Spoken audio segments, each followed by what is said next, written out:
June 29, 2019 meeting. And the first order of business is to approve the minutes of the May 30th and the June 6th meeting. I'm going to call on our Vice Chairman. Okay, I've read those minutes, Mr. Chairman, and I'll move for approval.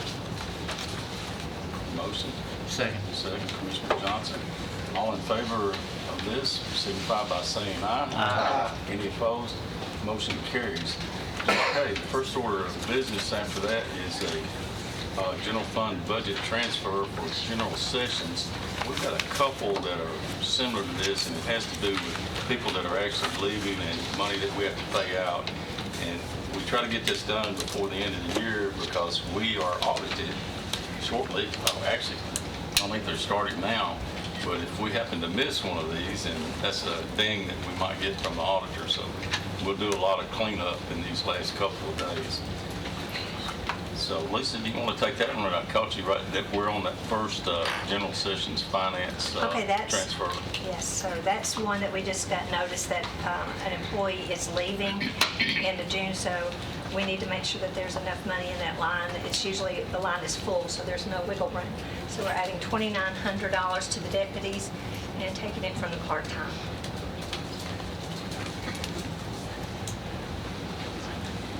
Motion to approve. Commissioner Piercy. Second. Mr. Johnson has a second. Is there any other discussion or questions?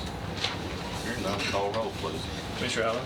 Yes. Commissioner Dodd? Yes. Commissioner Gooch? Yes. Commissioner Johnson? Yes. Commissioner Piercy? Yes. Commissioner Stevens? Yes. Commissioner Peak? Yes. Motion carries. Okay.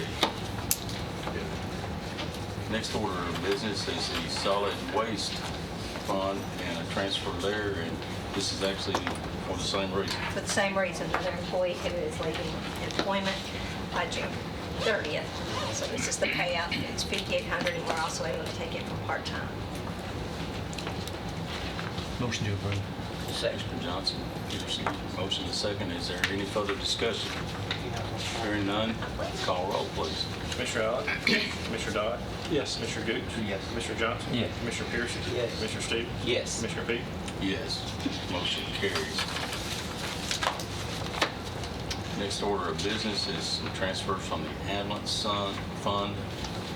And I guess, Lisa, are you going to do these also, or? I mean, I can because it, Yeah, I don't think they're planning on being. it's the very same thing, except for the top one, the 20,000. This is the one that we account for it under assessment and penalties. It's we pay, and then Medicaid gives us money back.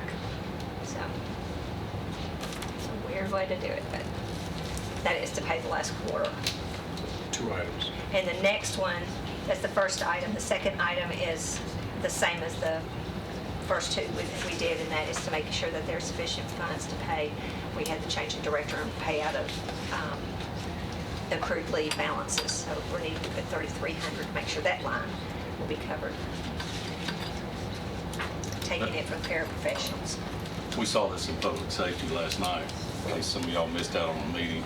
But at any rate, that money, that first $20,000, we just started that program last year, and it's actually been paying off pretty well for us. The state initiated that. We pay a little bit more there, but we get more revenues back from our ambulance service.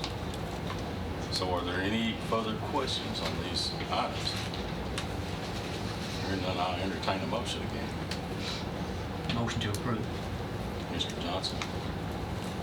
Second. Second, Commissioner Pearson. Is there any further discussion or questions? Hearing none, let's call roll. Commissioner Allen? Yes. Commissioner Dodd? Yes. Commissioner Gooch? Yes. Commissioner Johnson? Yes. Commissioner Piercy? Yes. Commissioner Stevens? Yes. Commissioner Peak? Yes, and motion carries. Now, we're ready to review our public hearing, and a couple things. Well, we'll go ahead and, before I say what I want to say there, but we'll go ahead and I think, Lisa, you got the list of the people that spoke. We do, and we've got the minutes. Mark's put the minutes on under that agenda item. So, I mean, we can go by these one at a time, whatever the committee desires, or if you want to pick out certain ones that you want to address. As far as I'm concerned, we can address them all. Or I didn't know if you wanted to get Mr. Brady to go ahead and do his. let's do that. If you don't mind, Mr. Brady, I appreciate you coming tonight, but there was some discussion from a couple of participants at the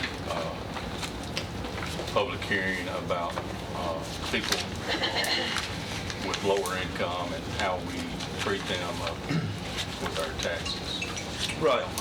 Yes, sir. I'll be glad to I'll overview, and I did kind of review the public hearing, so I'll try to answer some of those questions. We have two different programs to help with taxes. And so the first one I'll talk about is the senior tax freeze. And this applies to homeowners age 65 or older. And that's one of the owners, one of the applicants being 65. So they don't both have to be. So if you have a married couple and one of them 65 and the other's whatever age, as long as the one is 65. There is an income limit for that program. It is $42,450, and that's 2018 income.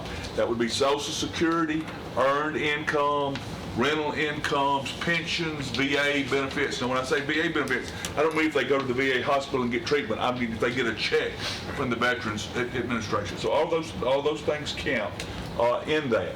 And You said 42,450? 42,450 is the new limit, and it is indexed to the cost of living. So this number and the tax relief number we're going to talk about in a moment do go up each year. And this number is based on census data that's the average income for households 65 and older in Rutherford County. That's where that number comes from. So it's the average income. It's 42,450 or thereabouts, and so that will adjust some more with the next census. But that's what number, and ours is the third highest amount in the state. I just got that in an email working with the city of Murfreesboro today as far as the income amount.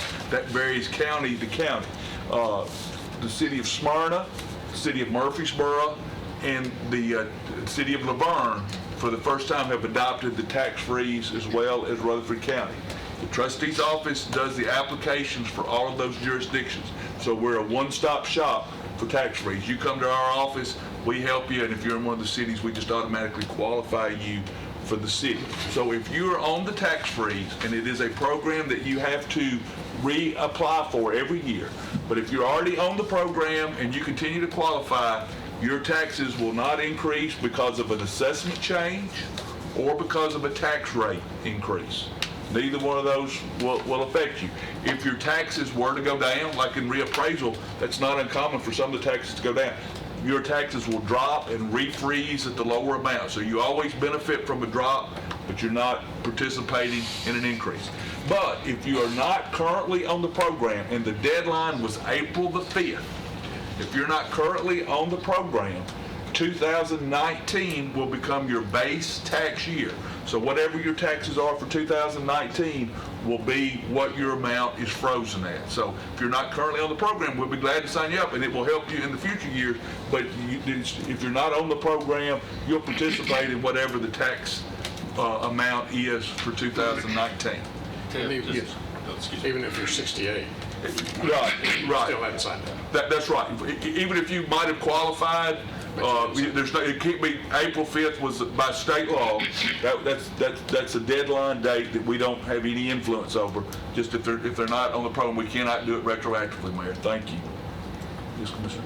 Just so I understood you, what municipalities are also doing this same freeze? Everybody except Eagleville at this point, and this will be the first year for Laverne. Laverne just passed it, so everybody will be coming in new on Laverne. And that's the thing, if you might have been a county, you might have been on in the county, but Laverne, this will be your first year in the city of Laverne. But Murfreesboro and Smyrna have had it for a few years now. And the county has, so you can be on one and not both, but we do that. So everybody except Eagleville at this point participates in the freeze, and that's the income. So, and we are currently taking applications. So people are coming in every day, and we're doing those applications. Like I say, after the 5th, getting it done now before the mailing in October or before this decision is made in a couple of weeks is not going to impact. April 5th was the day. But we do ask for appointments for a couple of reasons. One, when people call for the appointment, we tell them the paperwork that they have to bring. If it's a mobile home, we have to have a title or a bill of sale. Tell you what documentation to bring, and it just helps, because if not, they have to make 2 or 3 trips. Normally, if we can talk to you, we can do it hopefully in one visit. But we have appointments open now, so you can call. There's not a long way. We also do the appointment because if we didn't, everybody would come Monday morning between 10:30 and 1 o'clock. Nobody wants to come at 8, but that's, and then there would be long waits. So we try to do it so the wait is very short, and we do those appointments now. So that's kind of the tax rate. But we are taking applications today for that. Is the $42,000 for just the individual who's 65, or does that include both, if there's a spouse? It would be the applicant and their spouse and any other owners of the property. So if you put your children on the deed, then we count their income. If if you own it jointly with siblings, we count their income. If you have a life estate, we only count the income of the applicant and their spouse. Not, maybe you own a life estate, but your children own the property.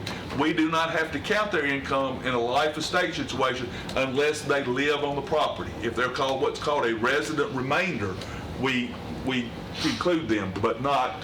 So, if you say, well, my children own it, but I have a life estate, then we don't have to include their income. And if you have a trust, we'll look at that, because some properties in a trust, we look at who the beneficiary of the trust is and work with that income. But it would be the applicant and their spouse. Yes. Don't want to get too much in the weeds, but these are more common. And you just don't want people to get mad and say, I didn't catch that. This is like every other commercial that causes dizziness, nausea, diarrhea, but no more than the placebo. I mean, there's some like all the drugs that but we try to make it easy. We do the application process in the office. You do have to bring, but you don't have to fill out a lot of forms. I mean, we try to submit all that to make it easy, but they're just, when you look at it at 30,000 feet, it looks easy. But when you get into people's deeds and wills and trusts, it's never quite that clear. But that's a pretty clear overview of how that works. How quickly can you verify someone? Pretty much in the office that day. We're pretty certain. My staff has really done a good job. We can pretty much look at it and tell. Sometimes we have to submit it to the state to get an opinion on something, and sometimes they'll review a trust or something and throw it back. But with pretty significantly high, 95 plus, maybe 99+%, we know pretty much sitting at the table whether we qualify or not. How do you work with folks that might be homebound? If you can get somebody to bring it, you can mail information back and forth. We'll work with you almost any way you can. But most folks have somebody that'll bring them groceries or whatever, can bring it back and forth. But they can mail, or we can do email back and forth. A lot of people don't have the email, but we can mail, or somebody can bring signatures back and forth. The individuals that work with the Sheriff's Department, Mr. Burnett and others who do those wellness visits, they've got some folks that they bring their paperwork every year for us, and we help. We do them that way. So we'll work. And if you just can't get out, call us. Some people say, I can drive, but I don't walk well, I don't get out of my car. All you got to do is call us, and we'll come back and forth from the car and do it for you. Do you know how many people you have participating in that program? Just over 2,000 properties. And this has to be on your primary residence. That reminded me, it can't just be on property you own. This has to be on your primary residence, and you can only receive it in one jurisdiction. Only one jurisdiction in the state. But like if you own a home in Florida, so we're always sending back and forth to Florida, because they have exemptions there that the person's not owned in Tennessee or vice versa. But so it has to be on your primary residence. And a little over 2,000 of them. You're limited to how many acres? Up to 5 acres can be frozen. But if you own more than 5 acres, you can still qualify. The other acres just won't participate in the freeze. It will continue to fluctuate, but your house and up to 5 acres. Yes. And you were talking about increases, and the way I understood it is if I did an addition to my home, which increased the value, how would that affect the freeze? Your amount would go up by the percentage that the improvement improved the value of your property. So it wouldn't be like we're going to tax that at the current tax rate. Let's say you're paying $1,000 in taxes, and your property, these are way off numbers, but it's just easy. $1,000 in taxes, you own a $100,000 property. you do an addition to your property that increases the value 10%, then your taxes are going to go up 10%, and then freeze at that. But it would, would have to be, again, an additional change. And it does occur some, but typically under, our seniors don't do a lot of changes to that, but that will change. Thank you. And then I'll answer about the other program, which is tax relief, which is a statewide program that Rutherford County does and all of the cities do, because the state implements that, except Rutherford County will match the state funds $2 for one, up to a total match of $306.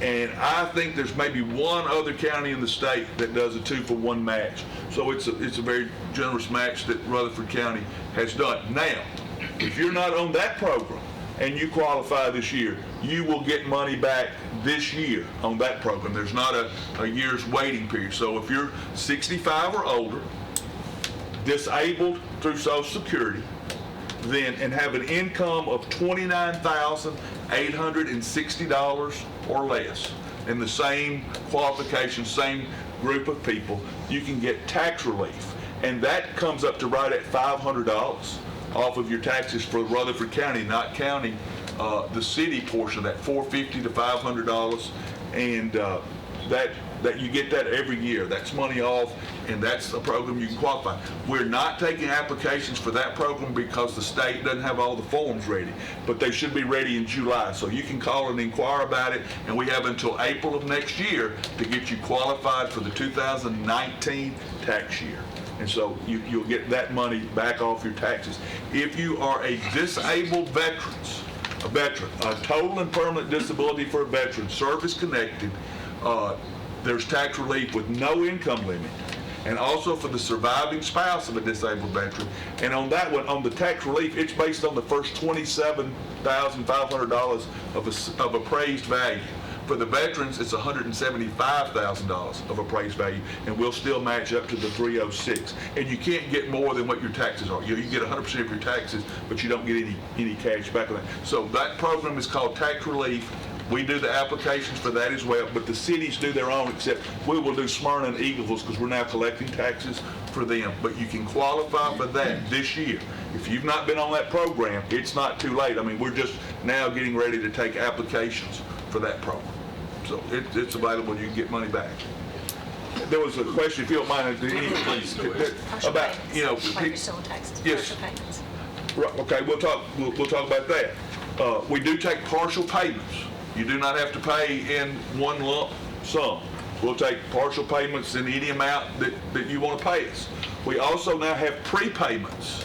So we have the ability to take payments prior to the first Monday in October. So if you want to spread that out longer than the tax season, we can do that. We also have an automated system where we can deduct it once a month, and there's no charge for that. So if you want to sign up for that program, we can, balance that out over 12 months and make that deduction for you. And several folks are doing that, to make it easier to pay, so you don't have to come up with that money all at one time. You can, of course, pay online. You can mail it to us. You come in and see us in our Smyrna or the Murfreesboro office for that. And we talked about, some people go, we didn't know about the freeze. Just want to kind of give you an idea of what, because we don't want that to be a secret. But we have always advertised that on the county television station, on the city of Murfreesboro television station, on the town of Smyrna television station. They've run ads. The papers have always been good, at least once, if not twice a year, do an article on us doing that. I'm usually on WGNS about 3 or 4 times a year talking about it. We speak to senior groups and church groups. And I'll be honest with you, most of those folks are pretty active and don't often qualify, so we'll say, but I bet you know somebody in your family, in your neighborhood, in your church that this might, so try to get the word out to them. It's on the front page of our property tax notice when we send the bill out. It's right here kind of in bold letters, property tax relief and senior tax freeze program, and describes that. We've got some signage in our office. We have it on our website. We'll do social media releases multiple times a year. So, I mean, we don't have a database that tells us that a homeowner is 65 or older or any of that income data, so there's no way to spot it, but we do try to keep that from being a secret. It's absolutely the best we can on that, to send that information out. So that kind of information on freeze and relief. That's a lot, but I know it was a big question.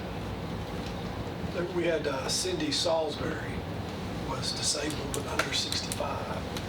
Does she qualify for relief? If she's disabled through Social Security and her income is less than 29,860, she sure will. So 65 and disabled was not, they were exclusive. Okay.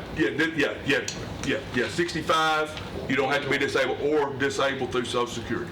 No, there's no age on that one, Commissioner. I really appreciate you coming and doing this. And, you know, it bothers me when I hear some of the comments that we heard the other night, that we're not caring about, our people that are hurting for money. And just like you said, I thought we were the only county in the state that was done. We were, but I think one county adopted it about 3 years ago. Which personally, I think they all should, but, that's something we know we're kind of limited where our revenues are coming from. And we know that if you're on a fixed income like that, you're limited on what you can pay. I don't want people having to make the decision between eating or getting their prescription drugs and paying their taxes. So that's something that we've done over the years and fought for to get. And I'm proud of us for doing this. That's why I said we do it in you, and I'll tell people to thank the commissioners for the match, but we'll have folks who are on $900 a month Social Security. And to qualify this program, you own your home. So that means you got to maintain a house, food, medicine. I mean, they ought to be teaching finance courses. I'm not sure how you do it, but I know this program really helps because we've got folks that's the difference. That's the difference in making it. And so if they're on this program and the freeze, they can pretty much, they kind of know where they are. They're not getting surprised on this. While you're here, can you talk a little bit about the delinquent taxes? I know that came up last night too. I will. I'll be glad to. It did. Actually, for the last 10 years, our total delinquent taxes are just under $2.5 million. But that's based on a tax roll of $1.6 billion. And we're still collecting those. So if we take the 17s out that just went to Chancery Court, if we take the 9 years prior, it is $1.5 million out of a $1.4 billion tax roll. So that's 0.1% that is still delinquent, and we're still collecting it. I mean, it's not like because we got a tax sale coming up September, there won't be any 17s in that. And we run into issues, there are state issues. Why does it take a while? There are state issues where, we've got 48 heirs spread all over the world. There's environmental issues. There are IRS liens. I know we've got about an $80,000 payment coming in on an estate issue where there was IRS tax liens, and that $80,000 is coming. The property is sold, almost any day, but you just have to wait those out. So at the end of the day, we're collecting over 99.9%. Some of these are personal property taxes. Jim and Bob's Lawn Care, they got a business license. They had 2 lawnmowers while they were in college or high school. They operated for 6 months and they're gone. And there's no way to find them. They're college students and they're gone, or they opened a little restaurant and they're gone, or a tattoo shop and they're gone. And sometimes there's forced assessments. There never was really any assets. And so those are on the tax roll, but there's nothing out there for us to go get. Some of the property, we get most of the real property. We've got a couple of properties that we have title issues. We can't find clear title. We've got one where there's a life estate filed, but we can't find where the person that gave them the life estate got title. So we don't want to sell that in a tax sale. It get disputed, and then our tax sales become questionable. So nobody shows up. I mean, we're not, to collect $500 worth of tax and ruin our reputation, we're shooting ourselves in the foot. We've got one that's a sewage pumping station on the lot. I mean, it's extremely valuable to the folks it's pumping for, but trying to find somebody to pay it. Those are issues that make up this number. So when you look at that, all of this is really wasn't collectible, a lot of it really to start with, and by the time we get, but I'm like I say, it's 0.1%, and we're still collecting that. So when the day is over, we're collecting over 99.9% of everything that's billed, and some of that is pretty tough. I'm not that anybody's doing a bad job, it's just they're gone. If we don't hear from them, we keep forcing until we just absolutely have traced out. We can't find them anymore. They're not in business. And so those things, there's just nowhere to There's nowhere to go get them. So it's literally as close to 100% as you can get. Yes, I mean, I wish it were 100, Yeah. but at 90, It's just not but practical, I'm telling you, it is 99.9%, and we're not through. I'm not saying it's 99.9% and we're finished. We're at 99.9% with collections still going on. And so that comes through a different way. I always knew that number was strong. I just wanted to give you a chance to say it. Thank you. Mr. Lane said that after so many years, Avon Lane, I believe. That's right. After 10 years, They roll off. there's a bar to collection after 10 years. That's correct.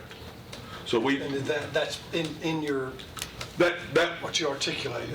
well, we've got 10 years, so anything older than that wouldn't be, but this is what's out there. And we try not to have anything that's collectible roll off. I mean, you know, we've exhausted, but like I say, some of them's just not, there's just, you know, we've got bills for $1. We try to collect them, but, you know, and you know, I get ugly letters when I send a delinquent bill for $1. Like, really? Like, this costs you 40-something cents postage, much for print. Yes, sir, I get it. We're not ignorant. I'm not being ugly, but the law says we have to try to collect everybody fairly. So we don't have, it's not constitutional to have us a de minimis amount that we don't bill. If it's $1 or it's $100,000, we have to go about collecting it. So, but they're $3 and $7, and there's sometimes there's a lot of them, but there's no way to, you know, they kind of mount up. But on the real property, that real property is, the personal property is more difficult because they're just transient. You know, they're in a dorm room, they're in a house, they rented. You know, we get a lot of stuff mailed back. I'm renting a house now. They moved to I think they went to Cleveland. You know, for a $35, they were cutting hair. We can't go to Cleveland. But we do the very best we can to cut but the real, I mean, we get a lien on that property, and unless there's, you know, some issue, we're the big hog at the trough. In other words, we're the first lien. And so we're gonna sell and get our money. And the whole time these are delinquent, they're paying interest at 18% a year. It's the best paying investment we have. Now, we don't want to look at it. I mean, we're trying to collect as quick as we can to be fair to people, but it's not like they're getting a free ride on the county's dollar. Every month, it's 1.5%, and it gets charged and it gets collected at the sale, and no one has the authority to waive interest. After March the 1st of the delinquency date, the law states it's 1.5%. The trustee, the back tax attorney, the mayor, the commission, the judge. Nobody has the right to waive that. If you don't get them paid, the interest is due. So, you know, it's not like, well, yeah, I'd pay late too if I mean, if you want to pay us 18% interest, but it's pretty stout, and we're collecting that. You know, we're collecting. Some of these are in bankruptcy. Now, not the ones that are turned over, but some of that's in delinquent are in bankruptcy. And, you know, there's a bar to collection as long as they're in bankruptcy, but we're getting checks every month from the bankruptcy court as long as they stay. And if they don't complete their bankruptcy, then we're able to go right back to collections, and we do. In the scheme of things, it's very effective overall. I mean, it's a shock factor when somebody stands up and says, we got $1 million outstanding. You know, but in the scheme of things, 99.9%, that's hard to beat. Yes, I mean, we're always trying to improve, and we'll keep trying to do better, but yes, sir, I think most counties would trade with us. Yeah, they're envious of it. Yes, sir. Yeah. Appreciate all this good information. Thank you. And our office number is 898-7705, and our website is rctrustee.com. And people call us. We'll be glad to explain. If you don't know whether you qualify or not, that's why our staff's there. We'll walk through it. You come in, bring your paperwork. We'll look at it with you. If you don't, because a lot of times you don't know. You know, that's fine. That's what we're there for. So we'll be glad to help. But we are taking the applications today. Thank you, sir. Thank you. Thank y'all. Thank you. Okay. Well, we can start at the top of the list. You have that on your iPads. If anyone has one they want to bring up, or like I said, we can go by one at a time on these. I think number one's a moot point because it's been addressed in the stereo and here too. So that's wheel taxes. Right. Does anybody want to discuss that any further at this time on the wheel tax? recommended by Mr. Minor. Now, let's just look at the second one down from former Commissioner Schaefer, recommending a rural fire tax. What's your recollection of that topic in the past? You've been on public safety. Well, or- my recommendation from the rural constituents that I have, they're not in favor of that, and personally, I think the discussion that I've heard in the past is if we decided to do something like that, we would put that on a referendum for them to decide, not for us to arbitrarily say, hey, we're going to throw out a new tax. These situs taxes are set up to be used for this purpose. And, we're within state law by doing that. And personally, I think it's a good thing. We do mutual aid for the municipalities. As a volunteer firefighter, I fought fire all over this county, in Murfreesboro City, in Laverne, in Smyrna. We do not only ambulance service, which is not fire, but we do rescue, wrecks, collisions, medical calls. I've helped on those, and not just in the rural areas, but in the municipalities also. So personally, if we look at something like that, I would rather us look at doing a referendum to the people that would be affected. And that I think was kind of the consensus when it had been brought up in the past.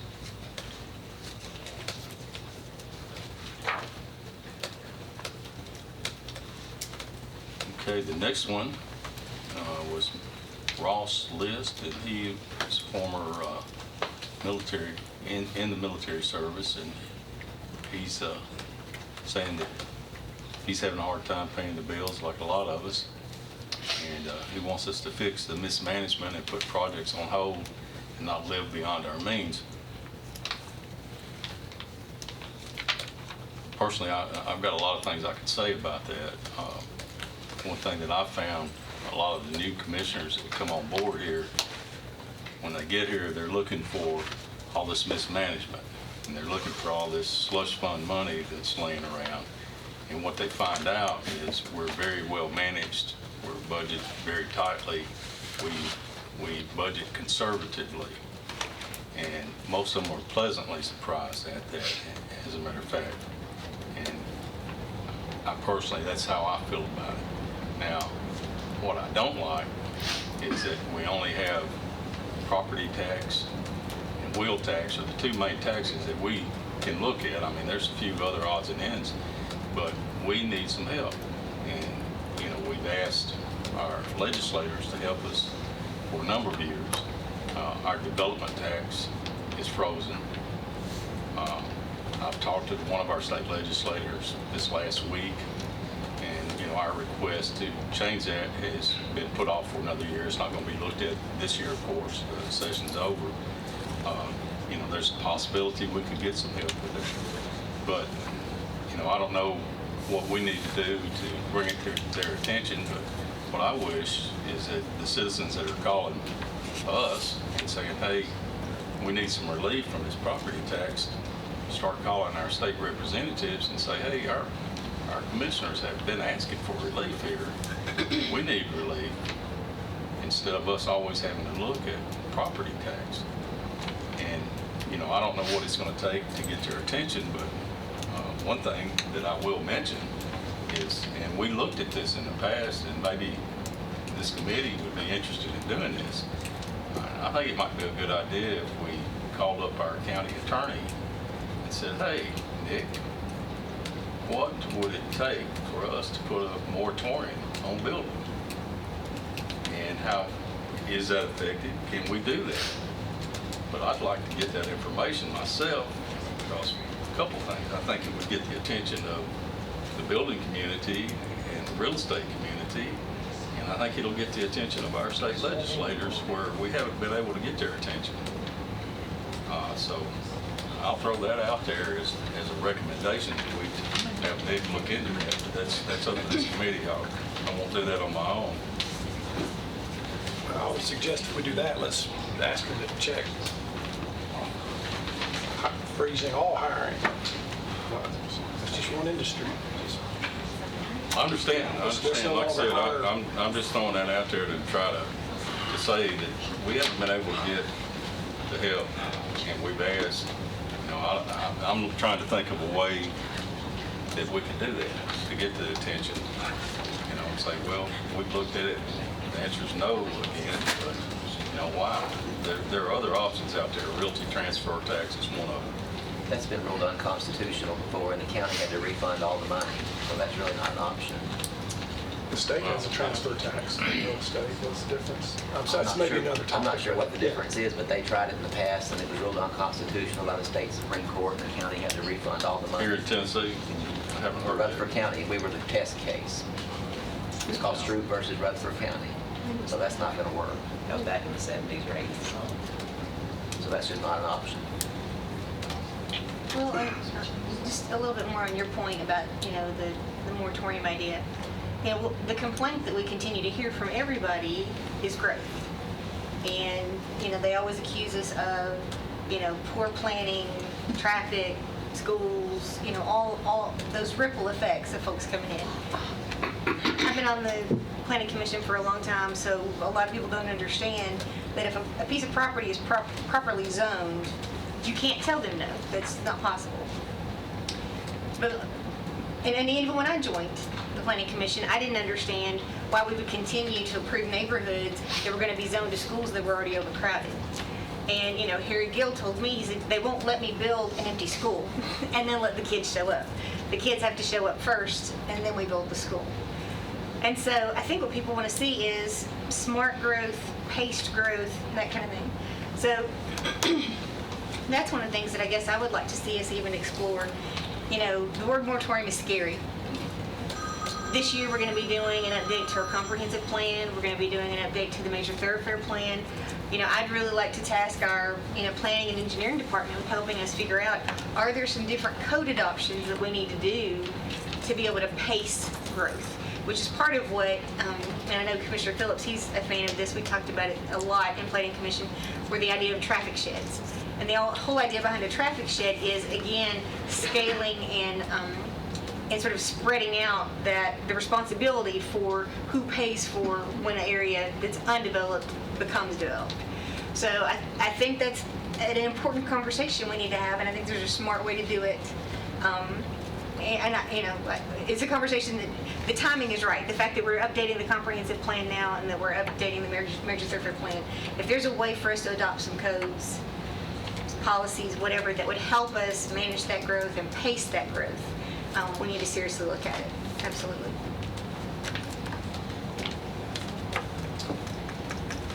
Mr. Schaefer mentioned the BEP avenue, and that's along the same lines, I suppose, the states. Our hands are tied in what the state presents to the schools. And if we're going to reach out to the legislature, that certainly needs to be on the agenda. Well, and on that point too, I think there's a fundamental misunderstanding. I'm sorry, I have allergies. I have all this junk in my throat, and it's all trying to come out with my words. People have a fundamental misunderstanding of county government and what our authority is and what we're allowed to do. The county government does not have the same level of authority that a municipality has. The only rights that we have are those that are specifically bestowed to us by the state. So that's the reason that we keep pointing everybody back to the state legislature, is because we can't raise the development tax. And, you know, we can't do a lot of different things. We can't get creative with collecting revenue without their help. And so the fact that people want us, we heard that a lot, you know, get creative. We can't. You know, our hands are tied. We're very, very restricted in what our scope of authority is. And so, you know, I can just only continue to encourage people to talk to their state legislature and let them know what we're doing now is not working. What we're doing now is continuing to put the burden on the backs of property tax owners. And so I think people really need to understand that. And there was a lot of confusion, I think, Monday night on, you know, people were speaking to Murfreesboro City issues that are not county issues. You know, when people talk about your golf pro making this or that, we don't have a golf pro in the county. We don't even have a parks department, you know, in the county government. So So there's some misunderstanding, there was some misdirected comments, I think, but again, I think it's because a lot of folks don't understand county government, how we operate separately from the municipalities. We're talking about the schools. I think, and Mary, you probably have an answer to this, the lottery money, there's a provision that it could be used to build schools. How would we tap into that, or does there need to be another action by the legislature? Oh, yeah, absolutely. That would have to be a piece of legislation that changes how the money is funded. I mean, I think, You know. but in that, I mean, I think what you're saying is that was one of the uses Yeah, I think that like, you yeah. could, but what it is being used for and being sucked out of is, of course, is all the scholarships. I think now is that Drive to 55. Drive to 55 is funding that. Is funding that as well. And that took an act of the legislature to do that as well. Okay, so has the legislator ever entertained the idea of using it for school construction in the time since we've had the lottery? Yeah, that was actually talked about when we first passed it back in 02, 03. It was talked about, and they didn't want to put it in the brick and mortar at that point in time. But that's not to say it can't be revisited. And if this body wants to put together through the steering committee and send it in and to the legislature and tell them to introduce a bill at our request, starting in January, that could be done. Also, I believe that there is a bill going to be coming back to restructure the BEP formula next year. That's not helping us this year. Mr. Chairman, one thing is this body, the commissioners, present this every year to the legislators. The mandated things that are sent down from the federal government and the state government too, that I use this analogy, they give us these mandates that we have to provide for the school system and everything else, yet there's no funding involved. The analogy to that is, like, I'll come to you and say, I've ordered you a new car, but you're going to have to pay for it. So somebody has to pick up the brunt of it, and we have harped on that and you have done the same thing, Robert, you've been involved with it, that we have brought this to the legislators' attention just about every year. And it's that elephant's still in the room, that they'll mandate this, but then they won't fund it. Yeah, the discussion last year on redoing the BEP formula for the growing counties, like those donut counties and Wilson, Sumner, Williamson, Rutherford. Then you get the rural counties. It's no different than the rural commissioners in this district, but it's on the state level, those who represent a Perry County, let's say, or a Marshall County, who they have no industry. And then they say, well, it's not fair to give you, the growing county, money for your schools, your brick and mortar, or whatever it may be, or more dollars per pupil than to give to us, because we're state taxpayers too. So, and if you do that, I think some may remember there was we've had tiny town legislation we've had because they felt that they were unjust in the way that the taxes were being distributed. We've been sued by smaller counties also because the larger counties got more revenue in the past. It's always ends up in court. It's unfortunate. I agree, I've seen that time and again, so. Well, and that was one of the comments from one of the folks that was talking about, you need to postpone projects. Well, we're adding 1,000 kids a year to the school system. I think this fall it's projected at 1,200. So I don't know how you postpone that. I mean, another comment I think was made, about the people were, embarrassed by the deficit or the debt or, something like that. Our debt is for schools. Our debt is because we built schools, and it's not on operating. We're not borrowing money to operate. Those are not operating funds. Those are mortgage payments. And we're retiring debt rapidly, but unfortunately we keep acquiring it rapidly because we're having to build a school a year. So That costs more. and it costs every year. It costs more, exactly. So, and then we've got the communication system coming up, and I don't know what it is they want us to postpone. I don't know what's out there that we already feel like we're not doing enough in maintaining what we've got. We'd love to see those maintenance budgets get even bigger for the jail and for the schools. And so I don't know where those projects are. They need to be postponed and need to be We put off. postponed $2.5 million in capital improvements for the schools. Yeah. But we did postpone that again, right? Yeah, we did. Postponed another From what $5 they million asked for. last year, so Uh, we have been postponing We are postponing. to our own detriment. I agree. I mean, Well, it's kind of like a charge card. You know, there's really no difference there. You know, you can get a deal where you don't have to pay for 11 months or 29 days or whatever it is. But at the end of that time, you're going to pay more, so because you're paying interest. And the county's the same way. We accrue debt, and we don't pay it all in a timely manner, then there's interest. It's kind of like Mr. Beatty was speaking about a little while ago. Ours is not quite that high, but there's interest to be paid. You know, that's why I've always advocated, please don't mess with the debt fund, debt service, because when you do, you're basically adding on to that debt. Well, are we ready to look at the, No, I've got a little comment. In the beginning of your speech, of course, I can't speak for the other new members of the Budget Committee, but I can very well speak for myself. I did not ask to be on budget to come up here on a witch hunt or look for slush money. I sat on public safety for 4 years to learn what I could about that committee, and I was interested in learning more about this county government operation, so I asked to sit on the budget committee, and that's why I'm here.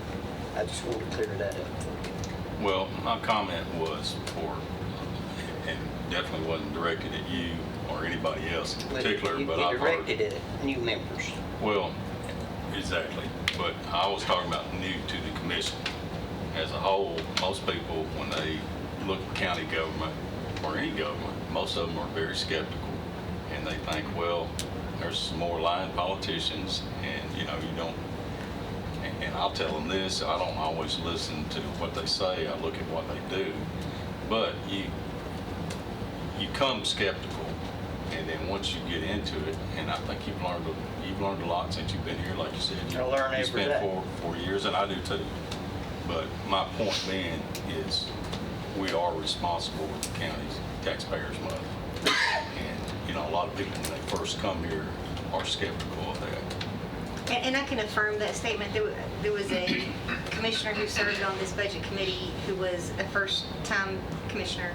And as we were going through this, it was my first year on budget as well. And he turned to me and once we got through it, he said, I thought there was going to be a lot of waste in here. I thought there was going to be a lot of stuff we could cut, and there wasn't. So he really genuinely was surprised after we went through it line item by line item. So I don't think that's unheard of. What you're saying is, you know, it's not everybody, but there are some who think that, who think there's, you know, a lot of waste. And one other comment, I've got, you were talking about the schools, you know, more children are coming with development. That's going to continue until we slow this development process down. Now, I know nobody wants to hear that because it's a home builder's dream. But unless we slow it down somehow, it's just going to get worse and worse and worse. The school people can't help it because the builders build the home, families bring the children, they've got to put them in a classroom. I think it's up to us to draw this development back, you know, limit it. I talked to Charlie today on the phone, and he was discussing the impact fee. It's dead for this year, maybe next year. And he said 2 of the main people they needed to vote on that would not support it. I guarantee you they're tied to the home building industry. So, you know, you slow the roll of the permits, you'll get their attention. I know, I heard the comment made the other day, 90% of what's being built in Murfreesboro is out-of-state builders. I also heard today 37% of what's being built in single-family dwellings in the county is out-of-state people. So, you know, our people are not benefiting from it. They're getting attacked by it. And I think it's up to us to draw it back. Y'all may not want to do it. That's a simple solution. You know, rather than turning it all loose, monitor it. You know, it hasn't all got to be developed in the next 5 years. Hopefully it'll be here 100 years from now. At the rate it's going, there won't be nothing left. I was in a meeting once with Bart King, who's an architect that we work with a lot here through the county in different areas. And he made a statement that has stayed with me, and I've used it again and again. And it is, you are where you are because of the policies you have. And that's true. code. I just do want to suggest that, again, a moratorium on hiring would fix the development problem. If there were not people coming, there would be no houses built. I don't think houses are built to make people come.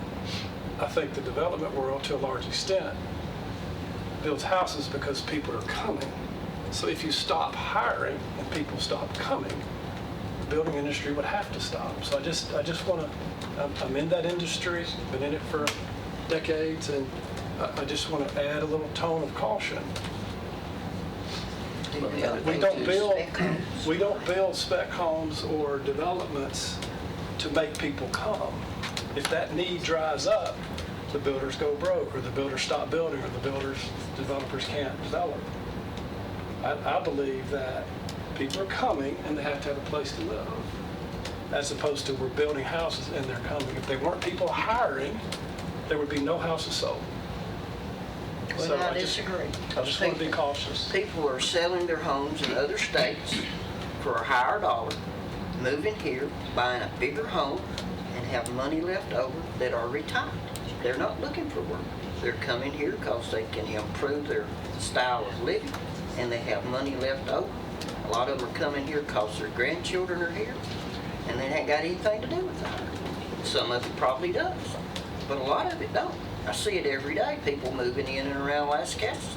Oh, we're moving here because our children live here. Our grandchildren are here. We sold our home in such and such state for a huge amount of money. Come here, bought a bigger home, new home, money in the bank. We're good. I'm just glad that we have a community where their children can find jobs. Yeah. They can graduate from high school and college and have a job. If there are no jobs, then we will build no houses. But I think a lot of those jobs are in other counties, and we're kind of the spillover. We're picking up the slack for some of these other counties where people can't afford to live in Davidson and Williamson County. Because we're cheaper. So that's, Yeah, I'm not, there are good opportunities within the industry, yeah. and I think the industry is willing to pay a fair share and contribute. Just want to just throw some caution out there as well. Well, I don't want to let you think that I'm advocating to completely stop construction of that kind of thing. What I'm wanting to do is to get the state legislators to help us modulate this so that we have revenues that we can count on to this growth problem we've got, whether it's infrastructure, schools, public safety, ambulance, fire, police departments. You know, we've got to have, we can't continue to grow like this. I mean, we can continue to grow like this, but, you know, all we're going to do is see our taxes increase like that. And I personally don't want to see that happen. I want to see, you know, other sources of revenue. And, you know, I think, you know, whether we're going to be creative about it or, you know, the state legislators, but I want their help. I don't know what it's going to take to get their attention, and we hadn't been able to do that in the last quite a few years. So that's where I'm coming from. And I concur with you. Indeed. Okay, I want to run down a couple more. Excuse me, Just Commissioner. like Go ahead. Commissioner Allen said a while ago, how can you deny someone out here if they have a piece of property, say 100 acres or whatever, and it meets all the criteria for development, for subdivision, how can you deny them that? You're setting yourself up for a lawsuit, you know, so that's kind of like the question, how high is up? How do you control growth? Could we not set the limit of lots per year that could be developed? Could we, Mike?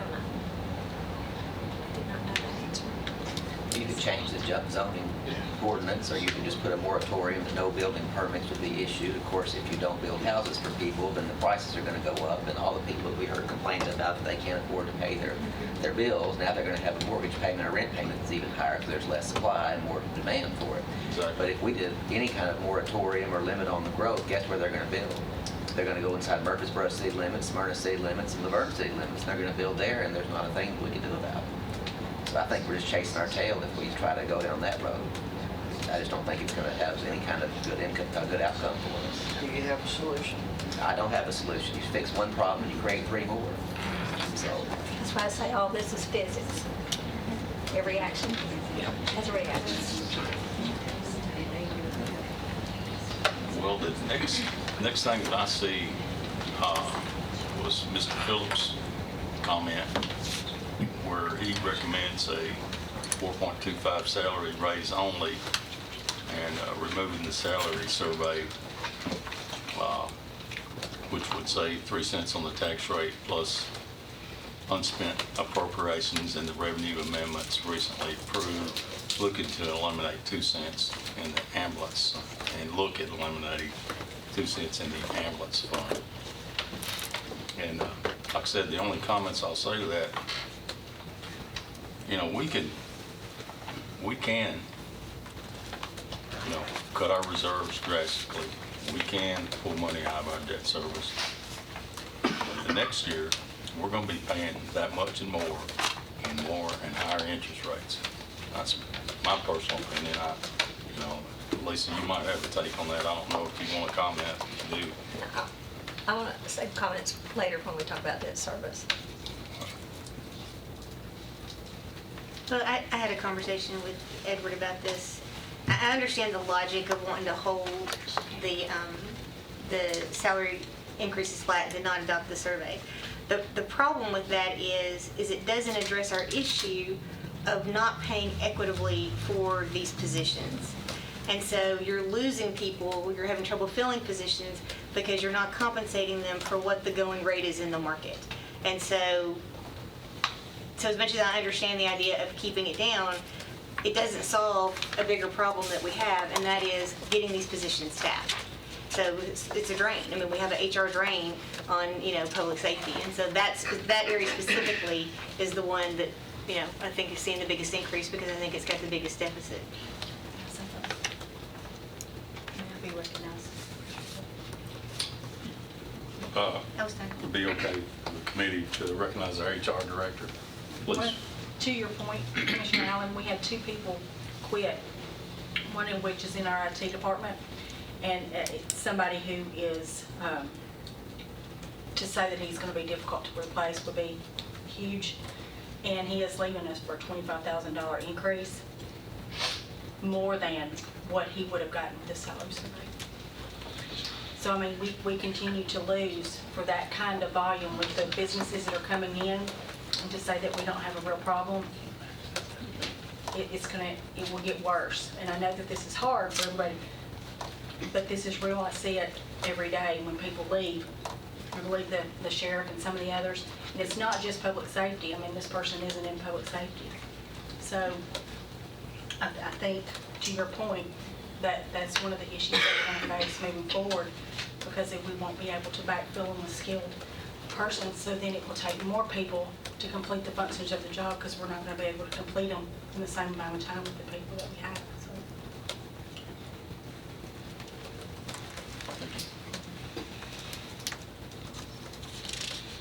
Any other comments on Mr. Phillips' suggestion? No. The next one was Steve Bachman, who's interested in solid waste issues, and he was concerned that we're looking at an increase and don't have a plan for our solid waste. And I think that most of us sitting here know that that's something we're pretty diligently working on at this time. As soon as we can come up with a plan, I think, we will start looking at the finances it'll take to take care of that, and the revenues that might be involved with it, as well as the expenditures. But, Didn't he make a comment last night that we were using money for a building? I don't know anything about a I building. spoke with him today. He called me to discuss this issue. And I told him, I said, as far as I know, and I said on the Public Works Committee, there's not a dime in this coming budget for the future of our trash. Is that not right? That is correct. Not a dime. Because we don't have, Not a plan, no money. have a plan. And he was thinking, he got confused with the city. Now, the city has set money aside for their trash issues. Okay, that makes sense, For from what I was a hearing. transfer station and whatnot. And I feel like he got confused. I think he's okay now. And then, let's see, Susan Allen had a comment. Excuse me, go ahead. I'll address Susan's Okay, please. comments. And one was on the amount of money that we have set aside for building improvements. going from 91,000 to 400,000, I think she was looking at the wrong column, because the budget we have in the current year for building improvement is 400,000. So there is no change. It's the same budget for that. The other question was, or the point was, look at the difference between what the department head requested for salaries and then what the mayor requested for salaries. And so I'm just going to talk just a little bit about how we do this. Our budget process starts January. And January, we are giving information to the departments of where they are for half a year and where they were in the year before. And we give them the salary of their employees, where they are today, and those that would potentially go up a step. And actually, in that first pass, we're just saying, okay, this is what you need to budget when you go in front of your committee, because we don't know at this time what salary survey or anything that's coming out of HR department. We start there, and that gives them a number to begin with. We have about 1,000 employees, and we budget these salaries to the nat hair. It's not an average salary that we are budgeting. If everybody on this table was in one department, I would budget every person's individually to come up with a number.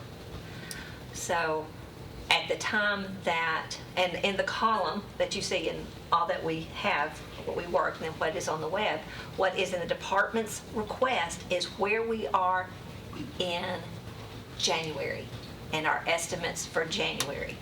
Then, as the information is coming from HR, we put all that into the mayor's column.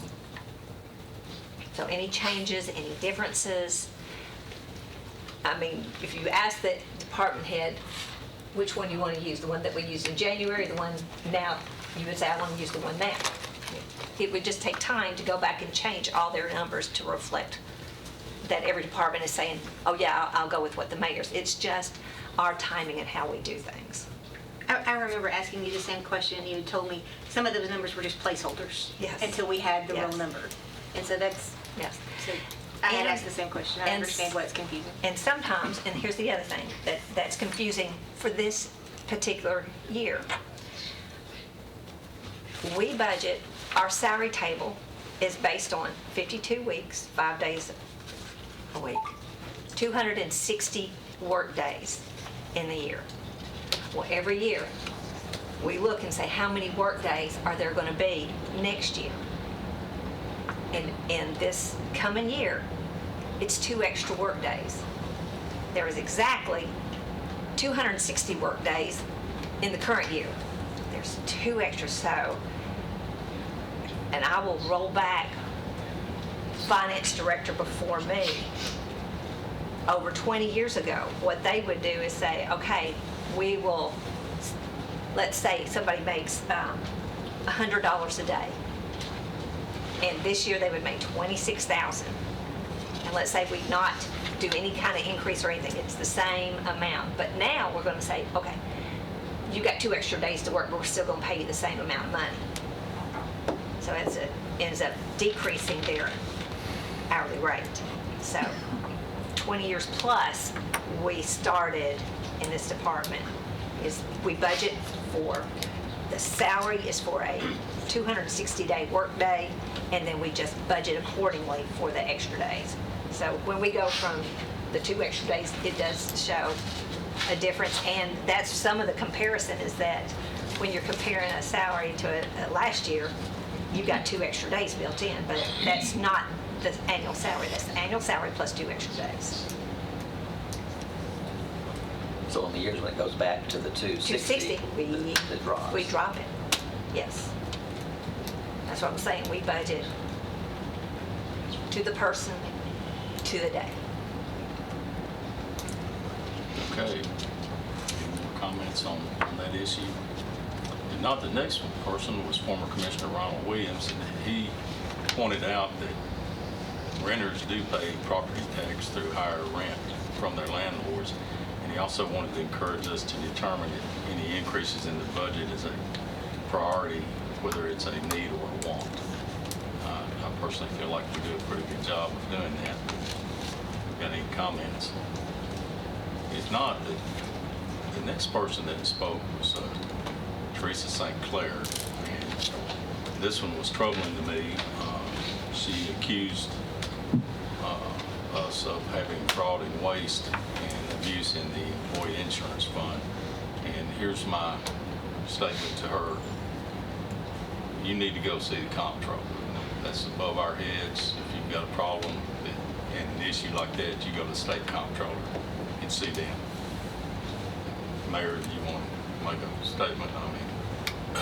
Well, Ms. Chairman, she had actually called the sheriff as well the other morning and asked him to open an investigation, and the sheriff answered properly. That is not his, within his jurisdiction. It's up to the comptroller, and he gave her the correct information. That would be a comptroller issue to open an investigation. Thank you. Thank you. Okay. Nothing more being said about that. Brandon McNaughton, I think he was confusing us more with the city than he actually what we were.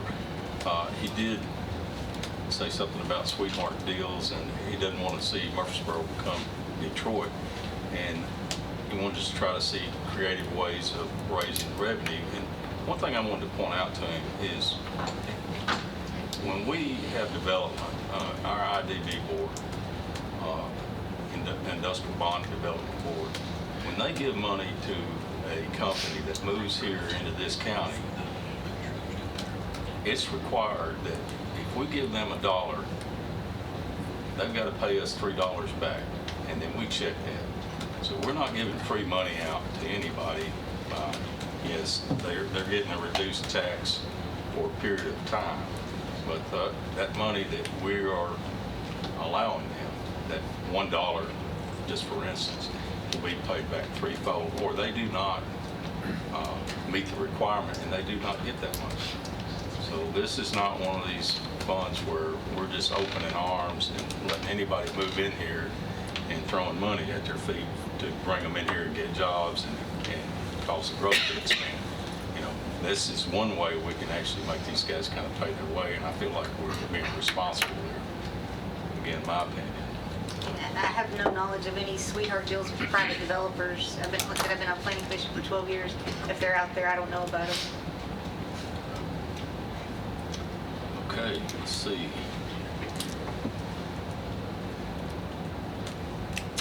Greg Harvey, the next one, on Big Springs Road, and I kind of agree with everything he said. Basically, that development needs to pay for itself and not the residents that have been here. Basically, here's what happens. If someone moves into this county from out of state and they buy existing property that's already built, they don't pay any kind of fees. We immediately, if they have children, we start educating them. They're on our roads. They have access to our fire ambulance. They have all the services that a citizen that's been here for centuries would have. So I think development needs to help us. If development wants to continue, I think it'd be in their best interest to help us too. It is also a misnomer that growth is going to pay for itself, because somebody else paid for the desk you sat at when you were in school. Somebody else paid for the road you learned to drive on. So there's a generational responsibility. I want growth to contribute, absolutely, and I'm a huge proponent of that. But to say that it's entirely going to pay for itself, it's not, for just the reasons that you named. They need access the moment that they show up, until all those things have to already be here. Well, the developer not getting off scot-free.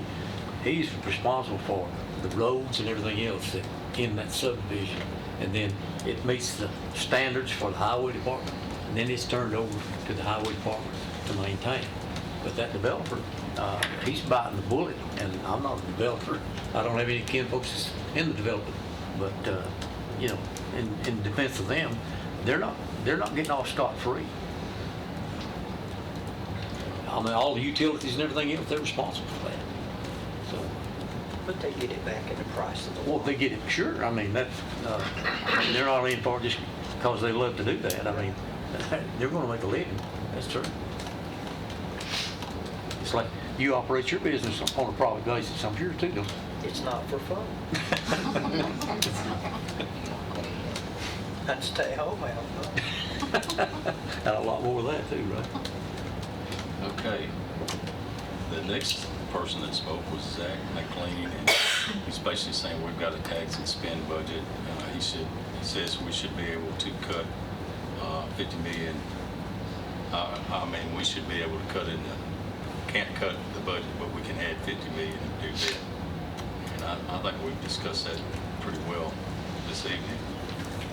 You know, we can't control some things. Maybe some things we can a little bit better, but you know, we can't put a fence up on Interstate 24 to keep people from moving in here. Again, that debt is not operating debt. That debt is for schools. And Lisa, and some of your numbers, didn't you show we're retiring roughly 50 million this year, and we're 30 something. Is it 30 something? And then we're picking up the 50. So we're trying to retire it rapidly, but we're also acquiring it. So, and I don't see that ending. I don't see that ending anytime soon. Well, I can remember probably that several elections ago, my opponent kind of criticized me because the county was $500 million in debt. And now we're what? Less than $500 million in debt. So we are aggressively paying off the debt. But during that time, we're adding more debt, we're building more schools, and so forth and so on. So we've gone from $500 million in debt several elections ago to now just about $460,000 $426 million in debt. So we are aggressively paying our debt off. That goes back to my point that, you know, a lot of new commissioners, when they first come, don't expect that. But they see it after they've been here for a while. And, you know, when we were speaking of Ms. Nolan's reviews, in the last 10 years, 14 years, it was $23 million that we've been able to save by paying our debt off early. So we aggressively go after paying that debt. The other thing, what I think about with the debt, that we issue these bonds to be paid back in 20 years for buildings that are going to definitely last 40, twice that. So we're paying it off before the useful life of that building. Well, the reality of it is we'll never be out of debt because we constantly have to keep up with the changes, building schools, replacing schools, and you know, other things that are required to operate this county. You know, the people deserve it and they require it. So we have to step up to the plate. Yeah, if we cut ambulance service out, I think you'd start hearing some people screaming at you on the phone very quickly, or fire service, or cut our sheriff's deputies back where we couldn't answer a call. I think it goes without saying. The next lady, Patricia Tenpenny, was complaining that we're growing too fast. The salaries aren't keeping up with some of the other wages, say compared to the MTSU president's salary. Ms. Buttry, the next one, was also complaining about the tax increase and how it affects the business community. Ms. Butry's business is in Murfreesboro. I kind of think that part of her concern was the recent tax increase that came from the city. But I will say this, having been a small business owner myself, if you want to learn about taxes, start your own business. You will find out about taxes. She was still plenty paying there. a county tax of what she. Yes, she would be subject to that also. Let's see, Ashley Fry used to be a plant manager, and he suggested we look at privatization of areas of the government. And I think he mentioned the ambulance service, maybe going back to the funeral homes. He admitted that would probably be a conflict of interest. Let's see. Then, Well, and he's got a good point there. There are things that are in a phone book where we can bid them out and see what kind of service we get. We may not decide that that's the direction we're going to go, but we can put it out there for bid and see what comes in. You know, that company's not going to run on a $2 billion deficit. Now, are they going to provide the level of service that we're providing? That's the decision we'd have to make. But I'm sure there's people out there that would be thrilled to bid on that and provide that service. Maintenance, that might be something we could outsource. And so these are things we probably ought to look at. He does have a good point. I don't want to just push his ideas away because he actually has a really good one. Businesses outsource things if it's too expensive to do it in-house. And that's something that we could probably benefit from too if we looked at all the different things we might be able to outsource. So you hate to do that and, maybe lose employees or whatnot, but on the other hand, we're responsible for the taxpayers, and if we can save money and still maintain the level of service, then it's something that we need to look at. So I do think he's got a good idea. And I understand where you're coming from. I was just repeating what he said. He's the one that made the comment it was a conflict of interest. Oh, I know he did. It was a jest. And it's not exactly a parallel, but it's sort of what you're doing with the enterprise, with the lease arrangement. Sure. We sort of privatize that fleet management, so it's kind of the first step in that direction. You've got a good point there. So. Also, JLL is a company that the state went with just a couple years ago to take over maintenance of all the downtown state buildings. And they actually ended up hiring probably 92% of all the state employees, gave them better benefits than the state had, and more money. also the situation we just approved for the sheriff's department, operation of the jail out there. Elaborate on that. Are you talking about Siemens? Yes. Yeah, with the contract with Siemens, Siemens is going to be coming in and I think saving the life of that building. We're going to have to do something because of the overcrowdedness and the wear and tear on that building. It really hasn't been touched, and so I think we'll see a true savings by letting them come in, and what they will do to that building will end up paying for itself long term, right, sir? Both boilers that we had, Monday died. Gosh. Hot water, shows you the problems with it. We may be taking little baby steps, but we're not sitting on our hands either.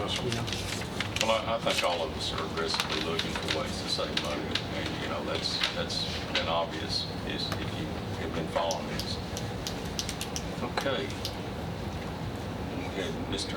Marvin Turner, who's a county employee, and he said that basically, we're increasing his taxes, but we're giving him a pay increase, so he's kind of balanced out. I think that's pretty well the way that goes. I personally think he's going to be a lot better off with the amount of money that he'd be getting as a pay increase versus what his tax increase would be. Lisa, we don't have to look his up. I didn't look his up. His taxes will actually go up about $400 and not $1,200. I wondered if that was With the total Murfreesboro bill. and Yeah. with Murfreesboro And ours. and our proposal. At the proposed level. Yes, So that's correct. So he's a little off on his figures there. Well, on our county employees, what's the lowest paid county employee here? Do you know? We've got some part-time people that are hourly. Well, are you talking about a full-time salary? Yes. We've got $20,000. We got a $19,790. I don't have the pay table with me, like a step one for that position. But we have some people in the 20,000s. But the majority is, Our probably average income right now is about 39. But let me ask you another question, Sonia. Yes. Okay, what is the percentage of the fringe benefits? See, a lot of the employees, because it's not tangible, they can't see. Okay, you hire somebody here at $20,000 a year, and then his fringe benefits are what, 32% now? Well, I tell you what's interesting, and is Jeff here? Yes. Oh, because she's got cafeteria workers based on their salaries, their benefits are Sure. equal to their salary. So what we're paying in fringe is what they are. Is that But we right? have 9-month employees who don't gross 15,000 a year. So, but their just benefits employed. exceed what their Exactly. pay is. But they can't. But they don't see that. They can't see that because it's not in their hand. But the insurance they have live on it. and the other fringe benefits they've got, I mean, that's salary per se. I mean, the county has to pick it up, correct? To 80-20 on insurance. Okay. Okay, It's around 22%? 22 to 26, somewhere in that. Yeah. Okay, so you have somebody hired for Depending on which 20,000. insurance plan they take. I mean, there's going to be That's a big variations, difference. so it depends on which insurance plan they take, you know, how many years of service they have, because, you know, they'll always get the same number of sick days. They're going to get 1 day a year, 1 day a month. But their annual is based on longevity. And then their pension is based on their salary. It's a percentage of their salary. And then their insurance is, you know, the percentage of that is based on which plan they choose. So, I mean, it could vary. I mean, I guess you could have anywhere from, you know, 15%, and you could have up to, you know, 25, 28%. I think we've got some that we figure around 26%. But the bottom line is, that salary that they're drawing at the end of the month or first of the month or whatever, you got to consider the fringe benefits that they got. Like I said, it's not a tangible thing for them to see, but they're receiving that in fringe benefits, so it's basically part of their salary. But I think that we see it because we have to fund Right. it all, Right. but they see what they have to take home to live on. But the pay raise is not going to affect their fringe benefits. Yes, it will. Yes, It's sir. a How would percentage. it do that? It's a percentage of Their salary. pension, it'll increase their pension. Pension amount. But like with the sick leave, if they don't take the sick day, then that benefit is earned but not used as far as the cash value. So I mean, when you look at it, it's also utilization, you know, as being a self-funded insurance fund. If it's based on, it's kind of like a checking account, you know, everybody pays their premiums and it goes into the bank, and then when somebody gets sick, we write a check to pay it out. So, you know, you may have one employee who pays in their premiums and never uses it because they're never sick, but then you have the next person who uses it. So, you know, to say that that fringe benefit is theirs, you know, they may not use that fringe benefit. And then with the pension, if they're not here for 5 years for vested, so yes, the percentage of that may go in, but if the employee doesn't stay 5 years, they're not vested, they don't get that money. So that money that's been put in, the percentage of their salary for their pension, they don't ever get. And that money is banked to offset future expenses. So they don't get that money back. So it's not like, I mean, you could say that it's a fringe benefit, but to me, a fringe benefit is something I'm gonna get to walk away with. So if I work for the 5 years or more, yes, I'm gonna have that fringe benefit of the pension in the future when I meet the qualifications for retirement. But if I don't meet that criteria, then I don't ever earn that benefit. So, I mean, it's kind of a, you know, it's not fair to say that everybody who gets the benefit uses the benefit or earns the benefit or gets to keep the benefit. It's not like your paycheck. When you get that paycheck, you can spend it, but just because you earn it the other way doesn't mean that you get to keep it. I mean, it can go away. But the county is paying into their retirement system. But if they don't And- vest, But if they they don't don't get it. qualify for That's it, right. they don't get it. Right. That's understandable. You know, Yep. I understand that. But it's there for their future benefit if they choose that career path. But if they don't reach vesting, that is a fringe benefit they never realize. They never realize the benefit of that fringe, I guess is what I'm saying. And so many of our people don't stay the 5 years. But still, the county is obligated, they're investing into that for them. No, sir. We're obligated, yes, we're Yeah, they obligated are, to too. invest, but not to, that they won't get to draw it, is what I'm saying. Well, Right, right. but still, the county is liable for that. They're investing in that. Yes, that is Okay. true. That is true. Okay. I didn't think I was that dumb. I could figure that out pretty quick. Okay, the last person that spoke, I believe, was Linda Robinson, and she was concerned about the tax freeze and not being able to get an appointment. I think Ted Beatty did an excellent job of explaining how to go about getting the tax freeze. Anybody that does not know, they can call Ted's office or the mayor's office, and they'll be directed, or they can come down here and, set up an appointment to look at that. So we don't want anybody to think that that's not available to them. I was surprised at how many people really are not still aware that those benefits are out there for them. And I think that's pretty well wrapped up, unless someone else has got a comment about our public hearing. And if If not, at this time, we're going to review the 2019, 2020 budgets as necessary. So this is where my speech was going to come in. I started to give a little while ago. I actually heard this speech in 1998 from Dr. Bullen, who was budget chairman. You know, I heard it again from budget chairman Jimmy Evans. And I heard it again from budget chairman Joyce Ely. And then I heard it again from budget chairman Will Jordan. And here's the message, and I'm giving you the same message today. Being on budget, you find out you're not going to vote for everything that this commission passes, but it's our job to decide how to pay for everything that the commission passes, even if you didn't vote for it. But what they urged us to do at that time, and what I'm urging you to do, is we need to, as much as possible, give a united front.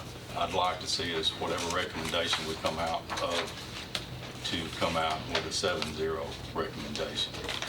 Now, that may not happen, and I understand, you know, if you don't, but it speaks a lot when we can, as a group, say, hey, this is what we need, this is what we need to do. And one other thing, I'm going to kind of pull on one of our other chairmen who's sitting out here. Last night in public safety, and we actually had 2 votes in public safety, one the month before, and then another one last night. And I didn't make this motion, nor did I second it, but I did vote in favor of it. Chairman Reed, if you wouldn't mind mentioning what that motion was, basically in support of our salary.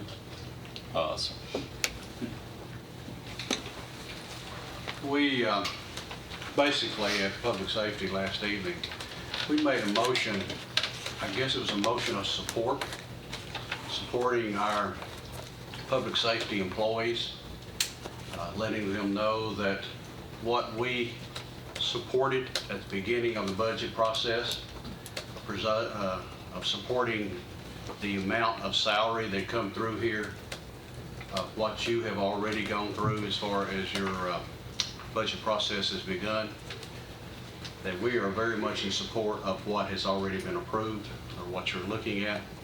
Reason being is, as I think Commissioner Allen has already said right here, is to put us in the same position where we are keeping our employees. And we basically made a motion which was unanimous among all the Public Safety Committee, that we are here to support what has already been presented. Thank you, Chairman Reed.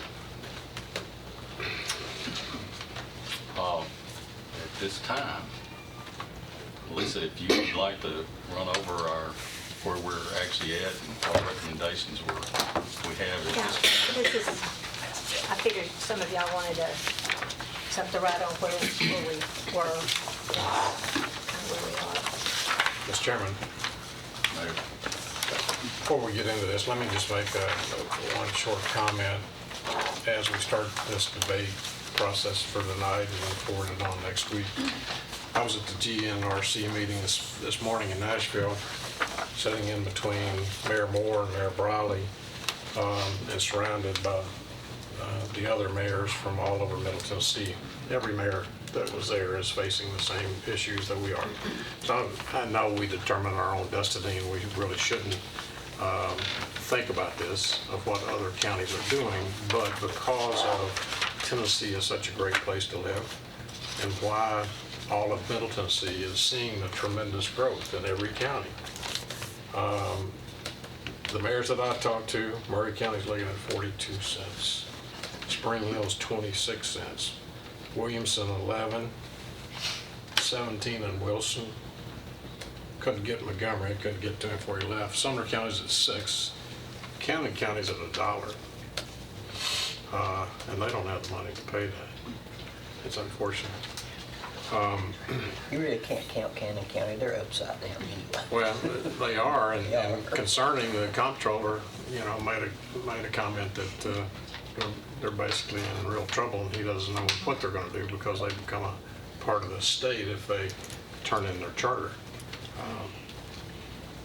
But all of Middle Tennessee is facing the same growth issues, from schools to infrastructure. Unfortunately, when all these people move here, we don't get the money up front. It's not a pay-as-you-go. So when you buy a new house or a used house, you get the pleasure of having all those services. You put your kids in school, you use the roads, you use all the other infrastructure. You don't pay until the taxes are due at the end of the year. And the city is due in December, and the county, they're due by February. So if you moved here in January, you got 14 months to use those services. So as we debate this, we're at 20 cents, between 20 cents and zero. So somewhere from those two figures, this committee will make that recommendation for the direction for next year. We went through the reassessment last year, didn't generate a tax, but it did adjust the assessment of your home. So there was some revenue that was generated from that without a tax increase. For the new stuff, No, on new stuff, not the old stuff. not the old stuff. That's correct. But the people who had the old stuff still enjoyed the services, correct? I just caution, if you go to zero, that can be done without a tax increase this year. But you alluded to it, Mr. Chairman. If you go to zero with no tax increase this year, you'll be back here next year in worse shape, requesting more money. But don't jeopardize our ending fund balance. We can do it, but it cuts our ending fund balance. If you go to zero, it cuts it in half, if not more. And that scares me because nobody knows, being an election year, what happens to the economy, what happens to the stock market. It could be another 08. Fortunately, last time, I wasn't here, but you all were, many counties had to lay people off. They had to cut out services, ambulance routes, lay people off from the sheriff's departments in other counties. We were fortunate and did not do that. So just keep that in mind as you start this debate and going down this road. Thank you. One other comment I do want to make along those lines is I appreciate, anybody's thoughts here. We're all here to help each other.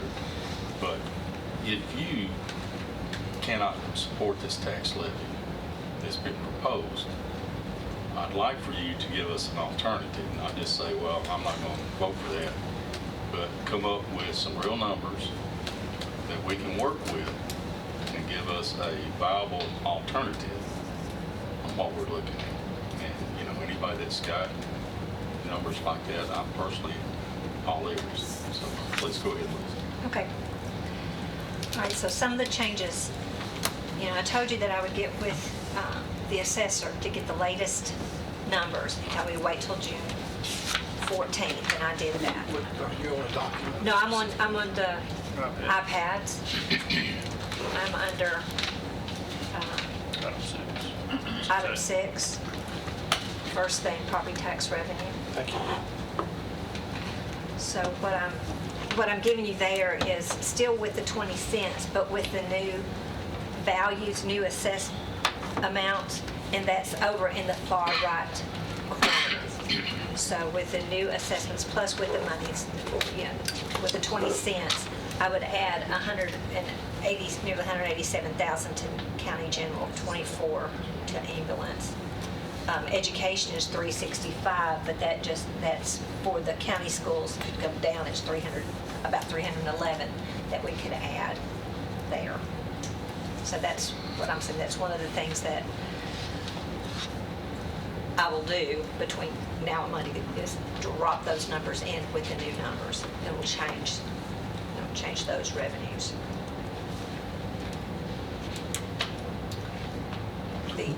Sir? One thing we have to take into consideration when we're talking about the ending fund balance, we need to be extremely cautious about that because how that will affect our ability to, in the bond market. Yeah, we're going to talk about that Okay. next. Okay, thank you. Okay, so last Thursday, I just need y'all to drop down to the communication systems bond issue. I told you when we were doing the debt, and the debt service fund, I was showing that right now revenues exceed our appropriations by $679,000. But I didn't have anything in the appropriation for any new debt. So I've been speaking with Sam. Cruz, our financial advisor. Because there are so many, for me, there's so many numbers that are not firm with projects that the mayor is working on, that y'all, not just the mayor, but all of y'all are working on, and with the schools, particularly that Christiana site. I feel like that number's going to be firmed up more of how much that's going to be, and that they'll be coming soon. When I say soon, I'm talking December, of an amount that they would be requesting for. So I would more than likely just would rather wait and do that all packaged together. And that all packaged together, if you remember I gave you, it says Lisa's a draft list. It's renovations of the old judicial building. It's the one stop at Blackman. There's more than that. You've already approved 2 schools. Archives, thank you. It was archives. I knew there was another big one. The roof at community care is still, an unknown for sure number. So there's a lot of, that's why I'm saying there's a lot of unknown that y'all haven't sent an authorization for to go borrow. Okay, so that's why I'm kind of holding off on that. So, but this is something that y'all have approved, and payments we're agreeing to pay some money out for that communication system starting in the 3rd quarter. So we do need money for that. Okay, so I have 2 scenarios. I guess I want to kind of go back to what Can we borrow Commissioner. from ourselves to start it? We can, but you risk your interest rate risk. What is the market going to do? At any point, whether we borrow it now or we borrow it later, we're still going to borrow it. If we borrow it from ourselves, we're just delaying We're just delaying this.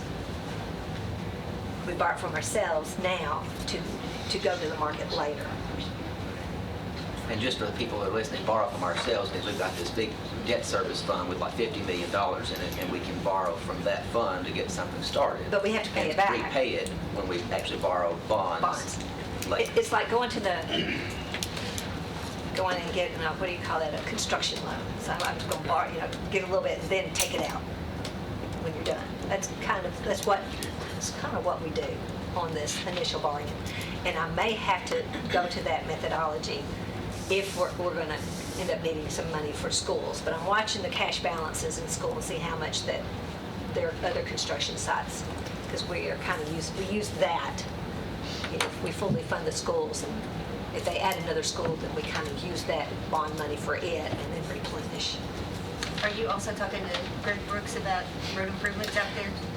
I'm not talking to Greg Brooks, but I feel like that is more stuff that's going to be revealed in the next, by December. That's what I'm saying. I think That needs to be on your draft list. Yes. I've got roads, but to me, roads was roads and not necessarily specific area. And my number's probably low. Okay, so here's the scenario. And to your point, when do we borrow? We need to pay this money. We got to pay it, right? We got to pay this money for this system that we're going to do. There's no harm in starting to pay it now. The monies that we have will invest, and it will make money, and then we will, we're paying. All right, what I want to just demonstrate to you is when and how much. When will we start making our principal payment? And that's the difference between the scenario A and scenario B. And when you look at A, that's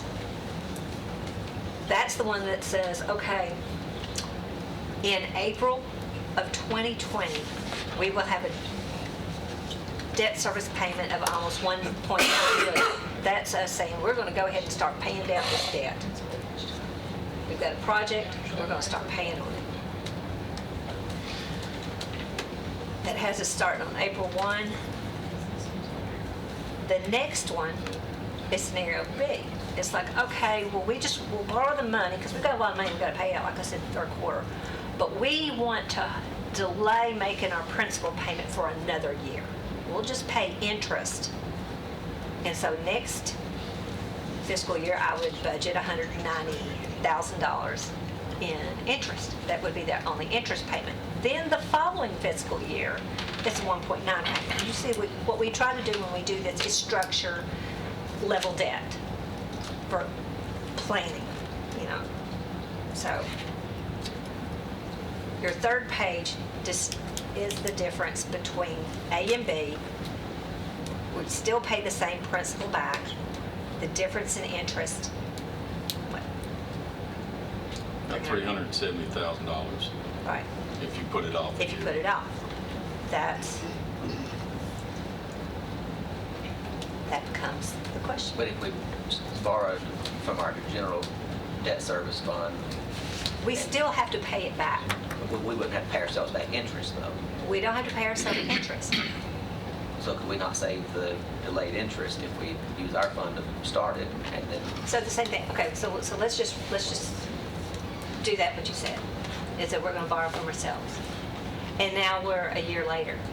Now we're gonna do this.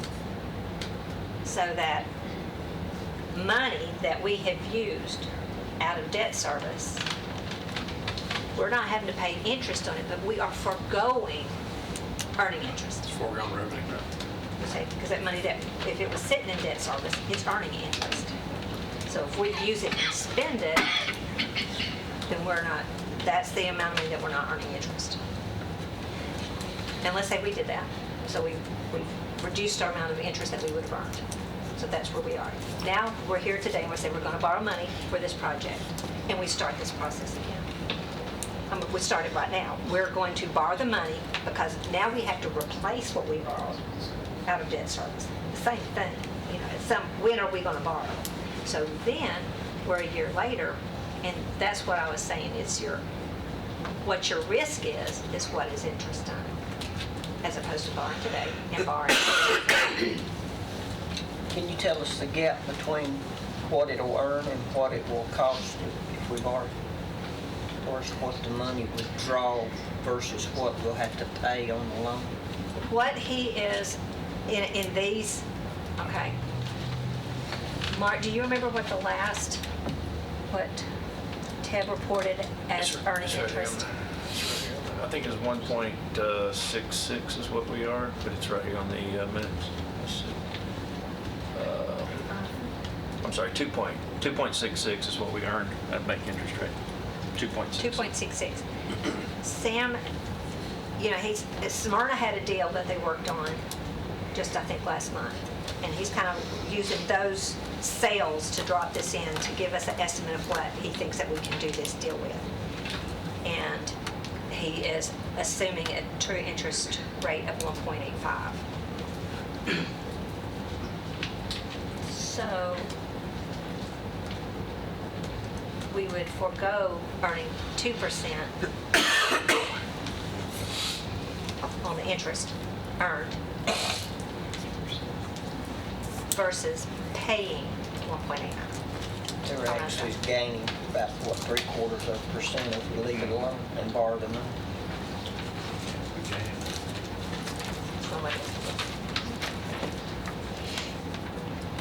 Plus, you don't know what the interest rate's going to be in the market a year from now when you go to market. Sure. Again, that's the risk. We talked about Motorola. That is the Yeah, Motorola. yeah, but also, we had two different quotes, asked Lisa to look at two different quotes. Motorola was looking at financing. They also wanted to lease, put it on lease payments. We also got a quote from Tennessee Municipal League Trust Fund, and there's no way that either one of those can compete with what we're getting on the bond market. You know, they were both, what, 3-4%. In comparison, that's when I talked to Sam, and he said, Lisa, nobody can borrow cheaper than you. And the other thing he said, we're in an environment where it's okay to go ahead and start paying your debt down. To go ahead and borrow now and do it instead of, because I was down that same road, Commissioner. We'll just do a capital outlay, we'll do it, we'll delay it. in speaking with him. Is that something that this committee needs to I weigh guess, in on and give what you a I would like recommendation? to, yes, what I would like to is kind of get your feel, because if this was Lisa Nolan's, I like to just pay my debt off. And so I would do scenario A, but it's going to be a draw of 1.9 on next year's fund balance, but that's okay, because our fund balance is high. And we got a lot of development tax credit that's come in this year that's boosted that amount. But if you're not of that bent and you say, I want to delay, and when you heard Motorola speak, it's like, it's okay, you don't have to pay us for a year. But we're going to pay. We're going to pay. We don't have to write the check, but we're going to pay. So, right. So that's kind of where I am with y'all, and this is where Sam is. Here's two scenarios. So how would you like me to proceed? So you basically got a choice of scenario A, where we go ahead and start paying as soon as we can, versus putting it off for a year and let's see, paying an extra $370,000, give or take, in interest at the end of that 10-year period. A versus B, but that's more money left in. Y'all probably don't remember, but in August, we went ahead and borrowed about $40 million. And we went ahead and started paying principal $1 million this April on that debt. We went ahead and started. You're saying, at least on this scenario here, that we would need to pay $1,710,000 before April 1 of 2020? Yeah, $710,000. $1,893,606 would be principal and interest payment. I was just looking at the principal. Wouldn't the interest be $1,893,606? Yes. Okay. So you're recommending that we go ahead and do that, pay that before? I'm just saying, this is how Lisa Nolan would do it. No, I'm fine. Oh. Would you like a minute? Hey, I got something. Thank you. I don't mind I'm weighing in saying- on that. I can't make a motion, but I concur with the finance director. I personally would rather pay this on the front end. To me, it's just like my credit card. I put it off for a year, that's just more interest I'm paying. That's my recommendation. This would come from Mindy's fund balance, correct? What this will do, this is what I need to put into the budget for next year. All, 1.7 as a principal payment, 183,606 as an interest payment. Right. That's appropriations that I would put in for next year's for debt service. That's the change. We would go from showing, we wouldn't have a 95% ending fund balance is what I'm saying, but What would it be? why didn't I think about doing that? That would have been so much smarter. Well, it wouldn't be that much. Okay, so I can add it. 49,900,000. Where's my handy dandy calculator? I can't do it in my head. Somebody makes fun of my calculator. Let's see here. What would our... Okay, 511. I believe, Mr. Chairman, Motorola was giving us a discount if we signed a contract before July 1, starting the next quarter. I think it's over $500,000 discount if we sign up first, and that would need it because the sheriff is needing his handheld digital radios as quick as possible, and I think your analogs are having difficulties. So what are we lacking being able to sign that contract right now? Some contract language too, between you and... Contract line. Yeah. The MOU with Murfreesboro also. We got that last night. We got the MOU because I wasn't going to sign the contract until I had in writing that they're going to build out the Tower 5 at Shiloh on Osceola Pike because that was their obligation for us to go in with that. So they're obligated. Got the letter from last night, presented it to public safety. But I think we get to, now that I have that, I'll get it over to our attorney, and we'll get that, the language worked out and be prepared to sign the contract. So no problem making the deadline, saving that No, sir. $500,000, so. Do you need a motion on this, Mr. Chairman? We do. I would like that. I think that it's a prudent thing to do, so I believe in paying it off as soon as you can. And So your I'll motion make that is to motion. approve option A. Yes. We have a motion. Do I hear a second? Second. Commissioner Dodd, that's a second. Is there any further discussion or questions? Hearing none other than some whispering down on the other end there. Well, she was whispering to me that would bring their ending fund balance to 88.7% instead of 95.4. Right. Still rather healthy.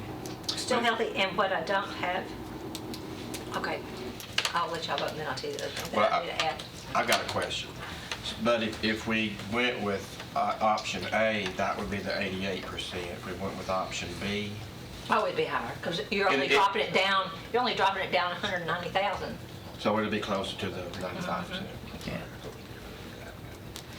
And so,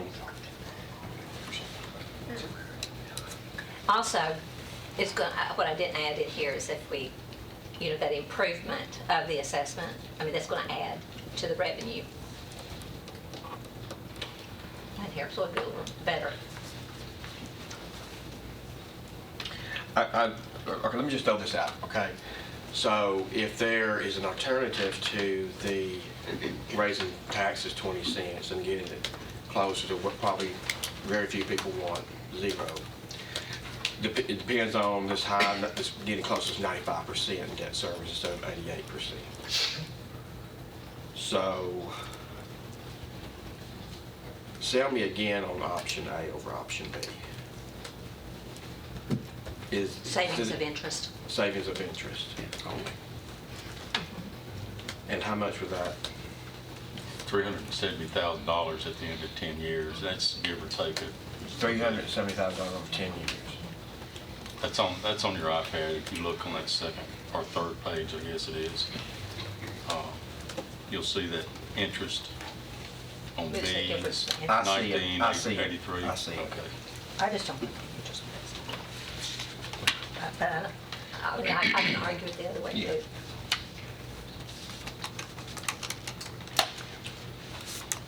So first scenario would be saving $370,000 in interest. And then there's a- 376,000 in interest. Of course, you're reducing your fund balance some too, so. Is there any other discussion? Are y'all ready to vote? Hearing none, call roll, please. Commissioner Allen? Aye. Commissioner Dodd? Yes. Commissioner Gooch? No. Mr. Johnson? Yes. Commissioner Piercy? Yes. Commissioner Stevens? Yes. Commissioner Peake? Yes. Motion carries. Okay. And this is over 10 years. We're going to pay this over 10, not our normal 20, because of all the stuff is. Mr. Chairman, does this go before the full commission? I believe it has to. Well, We'll see that well, on the budget will go. This decision that you just made, will it go before the full commission? It will be in the budget, so, I mean, I guess, yes, Bond resolution also. yes, because, yes. All that is coming next Monday, the bond resolution. But I would say the way it's structured can change.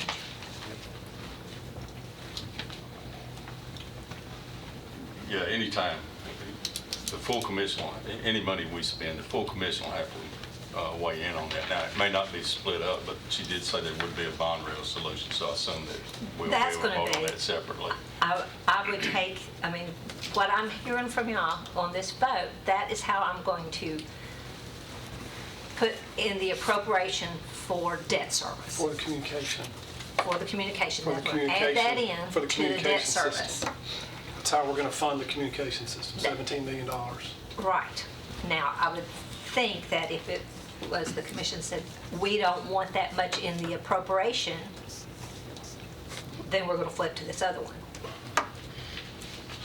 that to me is a separate decision from are we going to borrow or not. You'll flip the beat. I flipped a B. Hopefully that answered your question, Commissioner. Okay. Lisa, at this time, we're ready to look at our final numbers, I guess, a suggestion on the tax levy.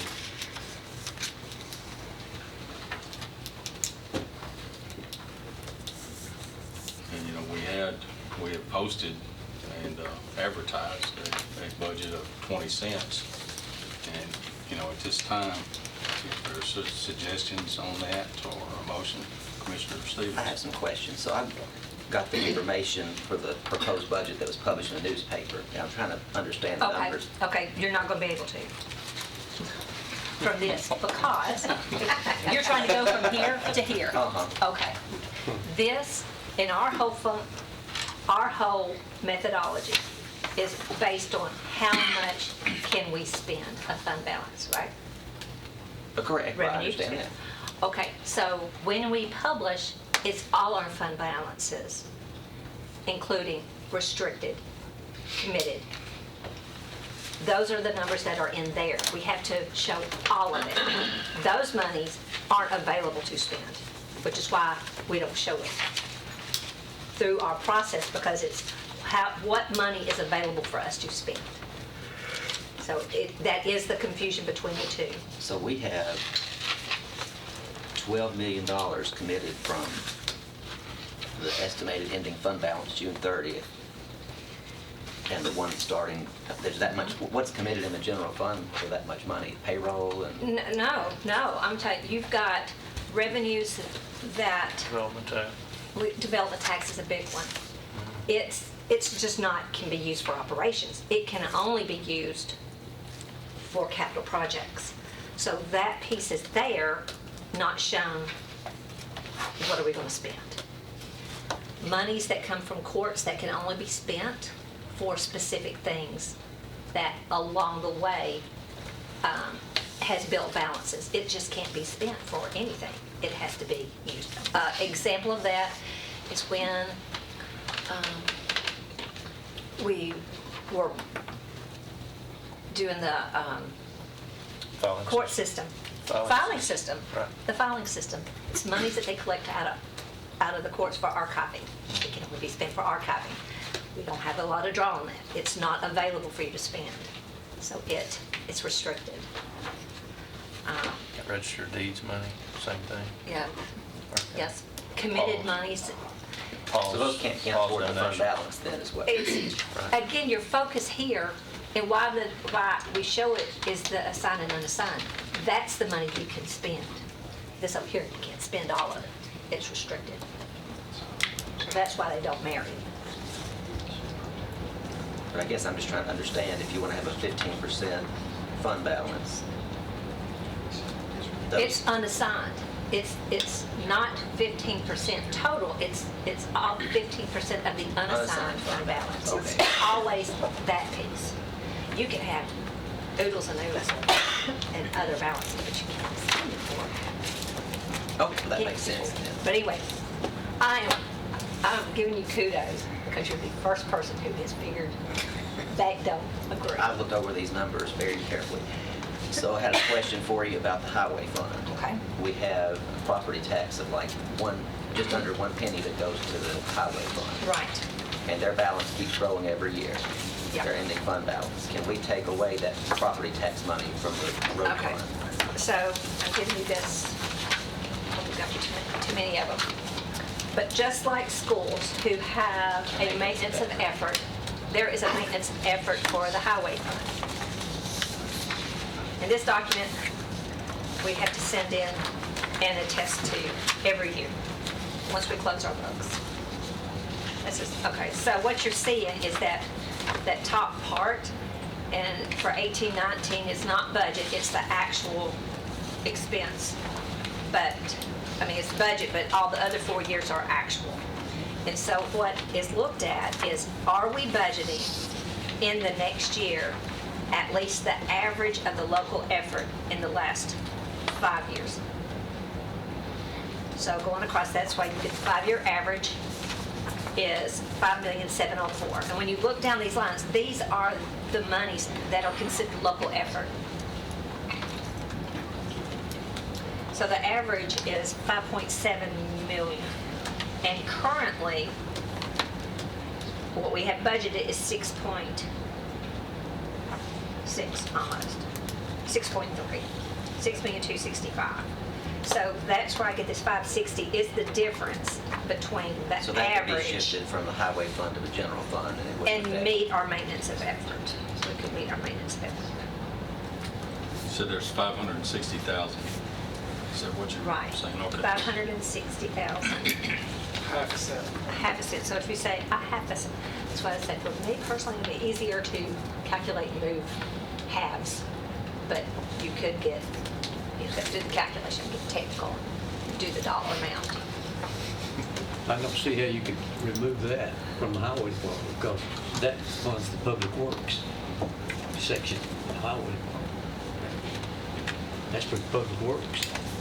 Well, what about the wheel It, tax? all of this, okay, when you say, yes, you could, this is the local effort, and there, I'm not just arguing, I'm not arguing one way or another, but just, there is a fund balance. If you look at the things that I give you for the highway department, there's a thing that, a box of committed, how much of that is committed for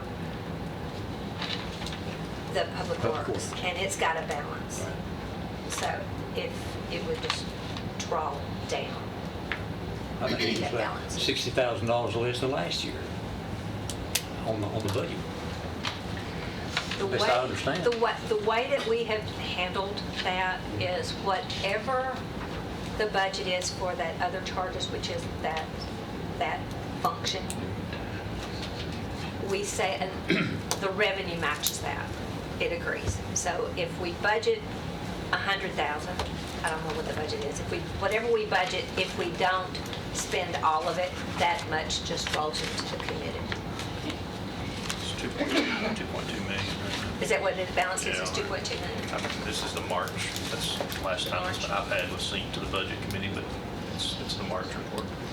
But this, if this amount of money was moved out of that maintenance of effort, it would not conflict with They don't care. anything we budgeted on road work. I'm saying how we do it locally on our business for our local effort, even though we assigned it and said it's for public works, they don't care. Once you put money in there, it becomes maintenance of effort. And then you wrote about the wheel tax. 30% of the wheel tax goes to the highway department for the maintenance of the roads. Well, this Oh, 560, either we could take it from the property tax or reallocate the wheel tax percentage. Either way, you could get the 560, right? Either way, But it'll be a it's lot however easier you just want to do the do. property tax. You just, it follows. I don't believe you'd be able to change the formula on the way the wheel tax is. That's I what I'm don't think saying, it'd be it's very easier. convoluted. It'd be easier just to take the 560 from the cent of the property tax. And just reduce that to- 0.99 minus 560, whatever that equates to, and reduce the tax rate by 0.5%. We're 19 and a half. So there you go. That's we chip away at it. That fund That's what balance I'm just hearing. continues to grow and grow and grow. It's going to be $16, $17 million, and we could use this money in our general fund. So if you're asking me, can that be done? Yes.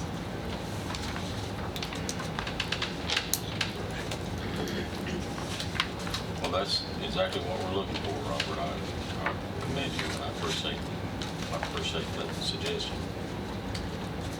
That's something that we've talked about for a couple of years, that maintenance of effort there. If it continues to rise, we have to match that. So we've got to be careful how much we do fund that. And that's still not going to cut down on what we're able to do off the roads. I don't think it would be if it was. I don't think I could support it. But I don't think that there'll be a difference there if we did look at that. And it wouldn't affect the public works projects? That's my opinion. It wouldn't? It would not. I think the money's there for the public water. And they have a projects. balance. They've got a $16-17 million fund balance. But two of it, two is what he 2.2 said, million. is what is out, 2 million that is committed for public works. I don't think that'd be the prudent thing to do, because when you start talking about building bridges and repaving highways and things of that nature, it's not like going out here and going to Kroger's and buying a gallon of milk or something of that nature. I don't know. Doug, do you have any idea how much, Doug's on the road board also, do you have any idea, I had to figure at one time, how much it costs to pave 1 mile of asphalt? It's staggering, and the $16 million in the ending fund balance, that comes over a period of 18, 19 years of really managing that department. And I don't think you ought to be penalized, you know. So, because bridges are expensive to build, and highways are expensive to pave. And I think he'd be Hugh McGrath from road superintendent, he is an elected official also. Well, I think that they've definitely done a good job with their budget. It's obvious that they're managing it well since the fund balance continues to grow. Sure. We're overtaxing somebody and putting something, or just a growing bank account, if it's not needed.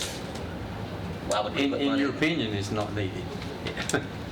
I don't know. We have a difference of opinion on that, because less than a half cent of the property tax goes to the operation of the highway department, that's what I'm getting at. So I'll not support that at all, you know. Well, we've heard a suggestion, but I have not heard a motion. And that's what it'll take to change what the appropriation is there. Where would you put that half cent?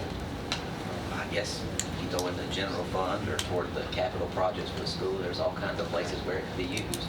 I don't know if you was gonna make a motion, but you would go. But would that help get support for it? I don't know. Depends on what you pick. Yeah, which one you want? What would be the finance director's recommendation for where to send it? Just the general fund, or? Because if we have to end up sending it back, it'd probably be better if it was in the general fund. If we do end up needing to get money for something, if it's not committed to another fund already.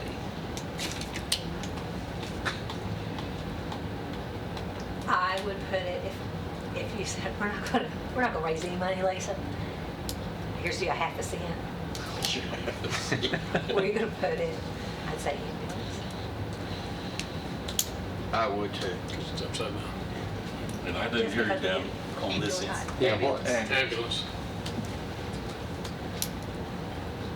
Before anybody makes a motion, I just want to make sure I understand.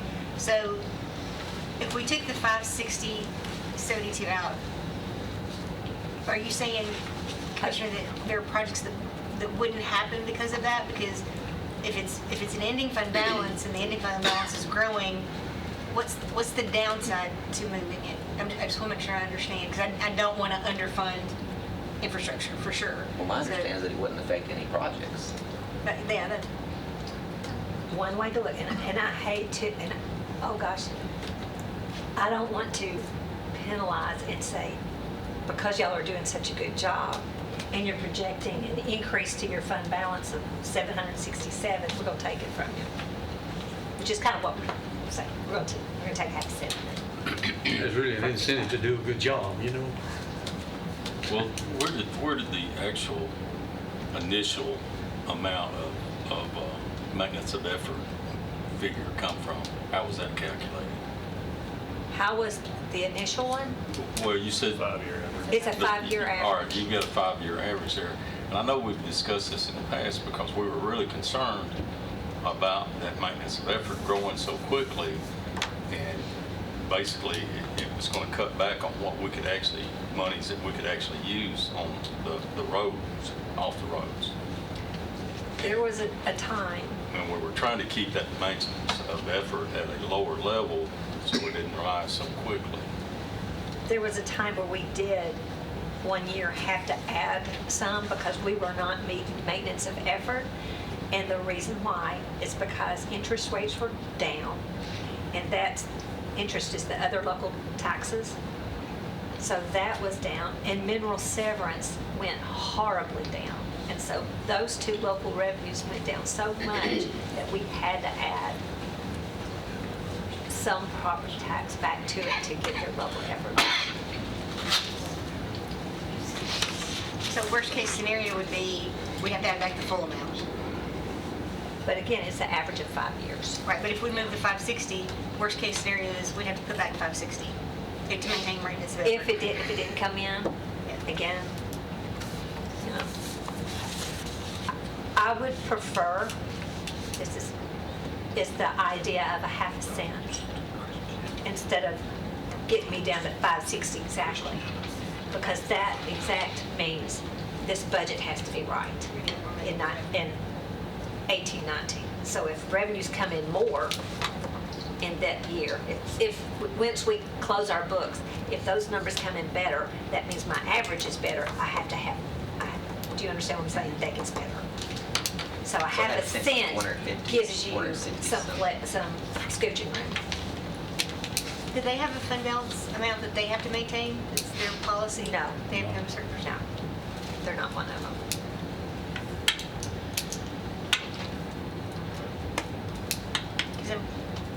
Mayor made a great observation. We're going to have to be adding money to do the roads out of Christiana. We're going to be adding money to this fund regardless. If they're going to, we're going to have to pay for I it. thought it was gonna be bonded We'll from. probably I'm just get saying that it's going to be, bonded. it's going to be a massive project. So I'm just trying to figure out what are we gaining. And unless you, I guess use part of that fund balance to build that road, a county road, can you do that? You can do that, you build roads. You could, That's where the improvements will have to come from for the new Christiana school out there. If they have to. I know we'd have to borrow that. We expected to borrow that. We talked about that all along, that it wasn't going to come out of your existing budget. or it could come out of their existing budget. I'd say that's where it would come from without borrowing the money, you know. But I just can't see penalizing somebody for doing a good job. And the public works section of the highway department was set up by this commission and funding it that half cent, you know. So I've made my case. That's all I know how to do, you know. And I've been there 19 years.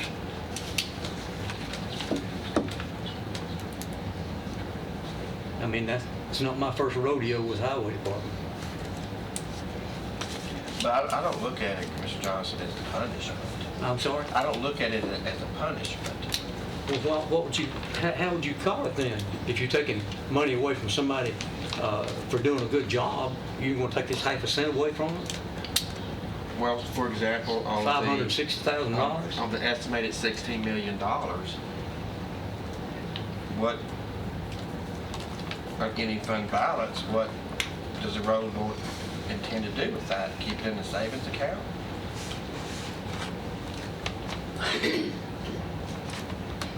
The answer is yes. So then I would say that in lieu of a tax increase that we wouldn't have to do, we would do what Robert Stevens was saying and take half a cent. And I don't see that as stealing from the road board or punishing the road board if the money's just going to sit in any fund balance anyway. You're just reallocating resources. Yes. Well, I'll make a motion that we move half a cent from the highway fund to the ambulance fund. Second. Okay, I have a motion and a second to move a half a cent from the tax levy that's been proposed from the highway fund to the ambulance service fund. Is that correct? That's right. Is this where you're going to start calling the roll for the bottom up? Okay, is there any other discussion? I would like to make one quick comment on that is I don't see the problem with doing this. If I did and thought it would hurt our public works, I would not be in favor of this. If at any time during the year that we see a problem with that, that's something I think all of us would be willing to jump in and rectify. I see nods around the table here. So. Any other comments? I've got a question about part of this. Where does the money come from that Mr. Brooks pays his employees? Is it coming out of the 16 million pool, or does it come out of the general fund? No, it's their own fund. It's just like schools. You know how school has They have their their own own? fund.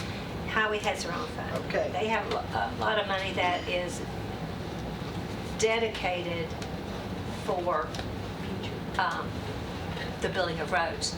And that's why we put property tax in there, because you can't use that money for working in the easements. I recall Mr. Brooks making the comment when we were discussing the Christiana Road issues. He could furnish the labor to do the roads, but he could not buy the material. Will that not affect his labor money if you pull it out of his account like that, a half a cent out?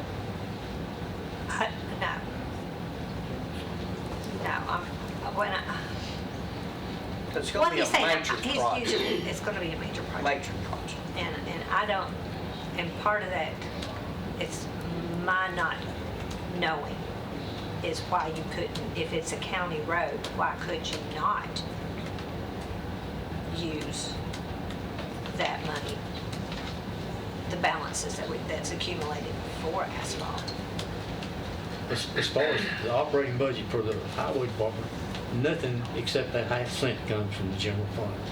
The rest of the money, the rest of the revenue is from the wheel tax and the gasoline tax. And the road and bridge fund, the state, it's 98%, and the county pays 2% of the state road projects.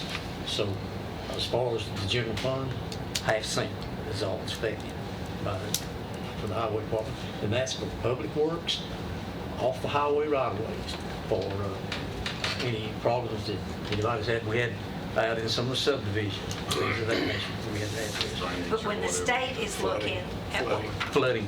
Thank you, Mayor. what the state is looking at as far as funding and how that we're funding, they're not, it's like you put a penny in there, you better always have a penny in there. Or, local money, the local money. Right.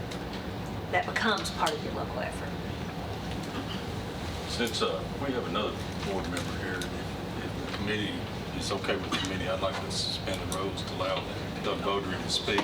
Doug's also got a unique view on this, having worked for, I guess it's CTAS for the past several years as our county representative too. So please, if you would comment on this. Thank you. As the chairman of the road commission this year, I just ask that. And I know you guys are having a really, this is really important, and this is really rough as you guys are submitting the budget out. But if we're looking at cutting Mr. Brooks' budget, I think you should at least, since he has multi-year paving plans already in place, and I think that it would be good that you guys would at least let him have a chance to talk to you guys and say, this, if you remove money from my budget, this is how this is going to impact on these plans that I have. And that's all I have to say. Yeah, I don't think we arbitrarily ought to do that. That's what you're trying to say, right, Doug? It could set something up that he's already got the money earmarked for the project. And we talked about the Christiana area that, it's going to need some improvements on the roads. I'm just saying is, I think you might want to let him speak on Monday night, how it's going to affect the... We'll be meeting on this coming Monday, the 24th, and the final decision on this budget has to be made on the 24th, right? That night, on the Monday. 26. I mean, what I'm saying, our recommendation, 24. our recommendation. So we are having a road board meeting at 7 o'clock on the 24th. So, AM. AM, 7 a.m. I was fixing to say, That's he's got a before, that's conflict before going on there. breakfast. Well, we've had a little more comment there. Is there any more discussion? We do have a motion and a second. Hearing none, call roll. Commissioner Allen? Aye. Commissioner Dodd? No. Commissioner Gooch? Yes. Commissioner Johnson? No. Commissioner Piercy? No. Commissioner Stevens? Yes. Commissioner Pete? Yes.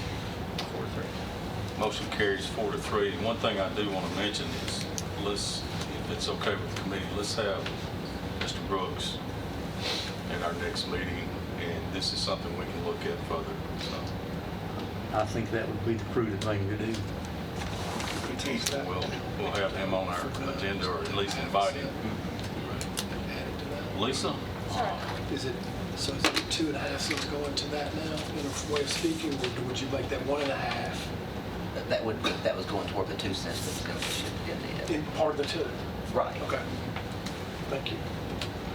Talking about the ambulance. Correct. Yes. So, It'd be 2.5% instead of 2%, correct? well, that's what I'm saying. Oh, well, my intent was to just make that part of the 2% that's being shifted into that. Right. So in essence, in total, we dropped 20 to 19 and a half. Correct. Right? That's kind of what I was gathering. Correct. So he still was one at 2%. So ambulance still has 2. It's just where did it come from? Instead of 2.5. Right. You still have 2. It's still 2. Excuse me. You're fine. 19.5 cents is where we're at 19. with that, 19. with that action. Take me back, we had Paul motion for a 20-cent Correct. tax increase, and we'd already committed to 2.8 to the education capital project. We had committed 2 cents to ambulance. Kind of walk me through. Then we just kind of placed 8.2. We just put the difference. We split it between County general and general purpose school. And general purpose school. With no real use for it, we just split. Well, it is a use for it. It's to lessen the amount of fund balance that we were using. The bottom line is... They were arbitrary to a degree. We had specific needs. You could take all of it from the school and put all of it in the general fund if you were going to do that. I know we needed to. Or needed 2.8. the other way, it's and we going to just- affect. It's going to either affect, whichever way you do, it's going to affect either the school board's fund balance or the county general fund balance.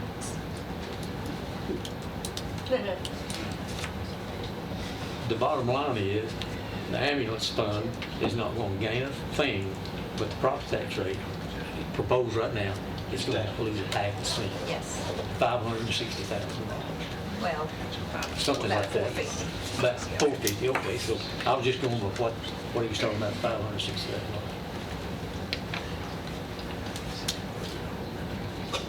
Commissioner? I had another question. What is our current pension contribution rate on the salaries? 10.66 And what is our requirement from the state? required. Oh, I know I put it. It's 8. Here it is. It is 842. So we're paying 2.24. We've been paying 2 above what the required is for 3 years now, and haven't really moved our needle.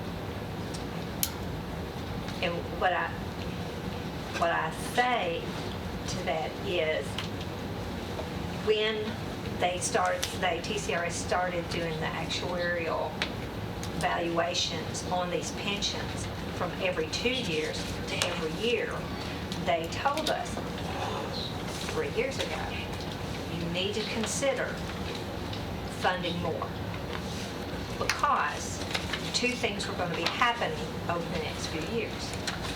One is the estimate for what they say our earnings are going to be.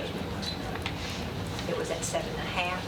They were going to start dropping it, which means that's an assumption. Your monies that you have in the pot are not going to earn as much as what they would say. The other component is, when they're doing that evaluation, is how long do we think people are going to live? Because that has an impact on your calculation. So they didn't put that Is- thought into the rate they give you?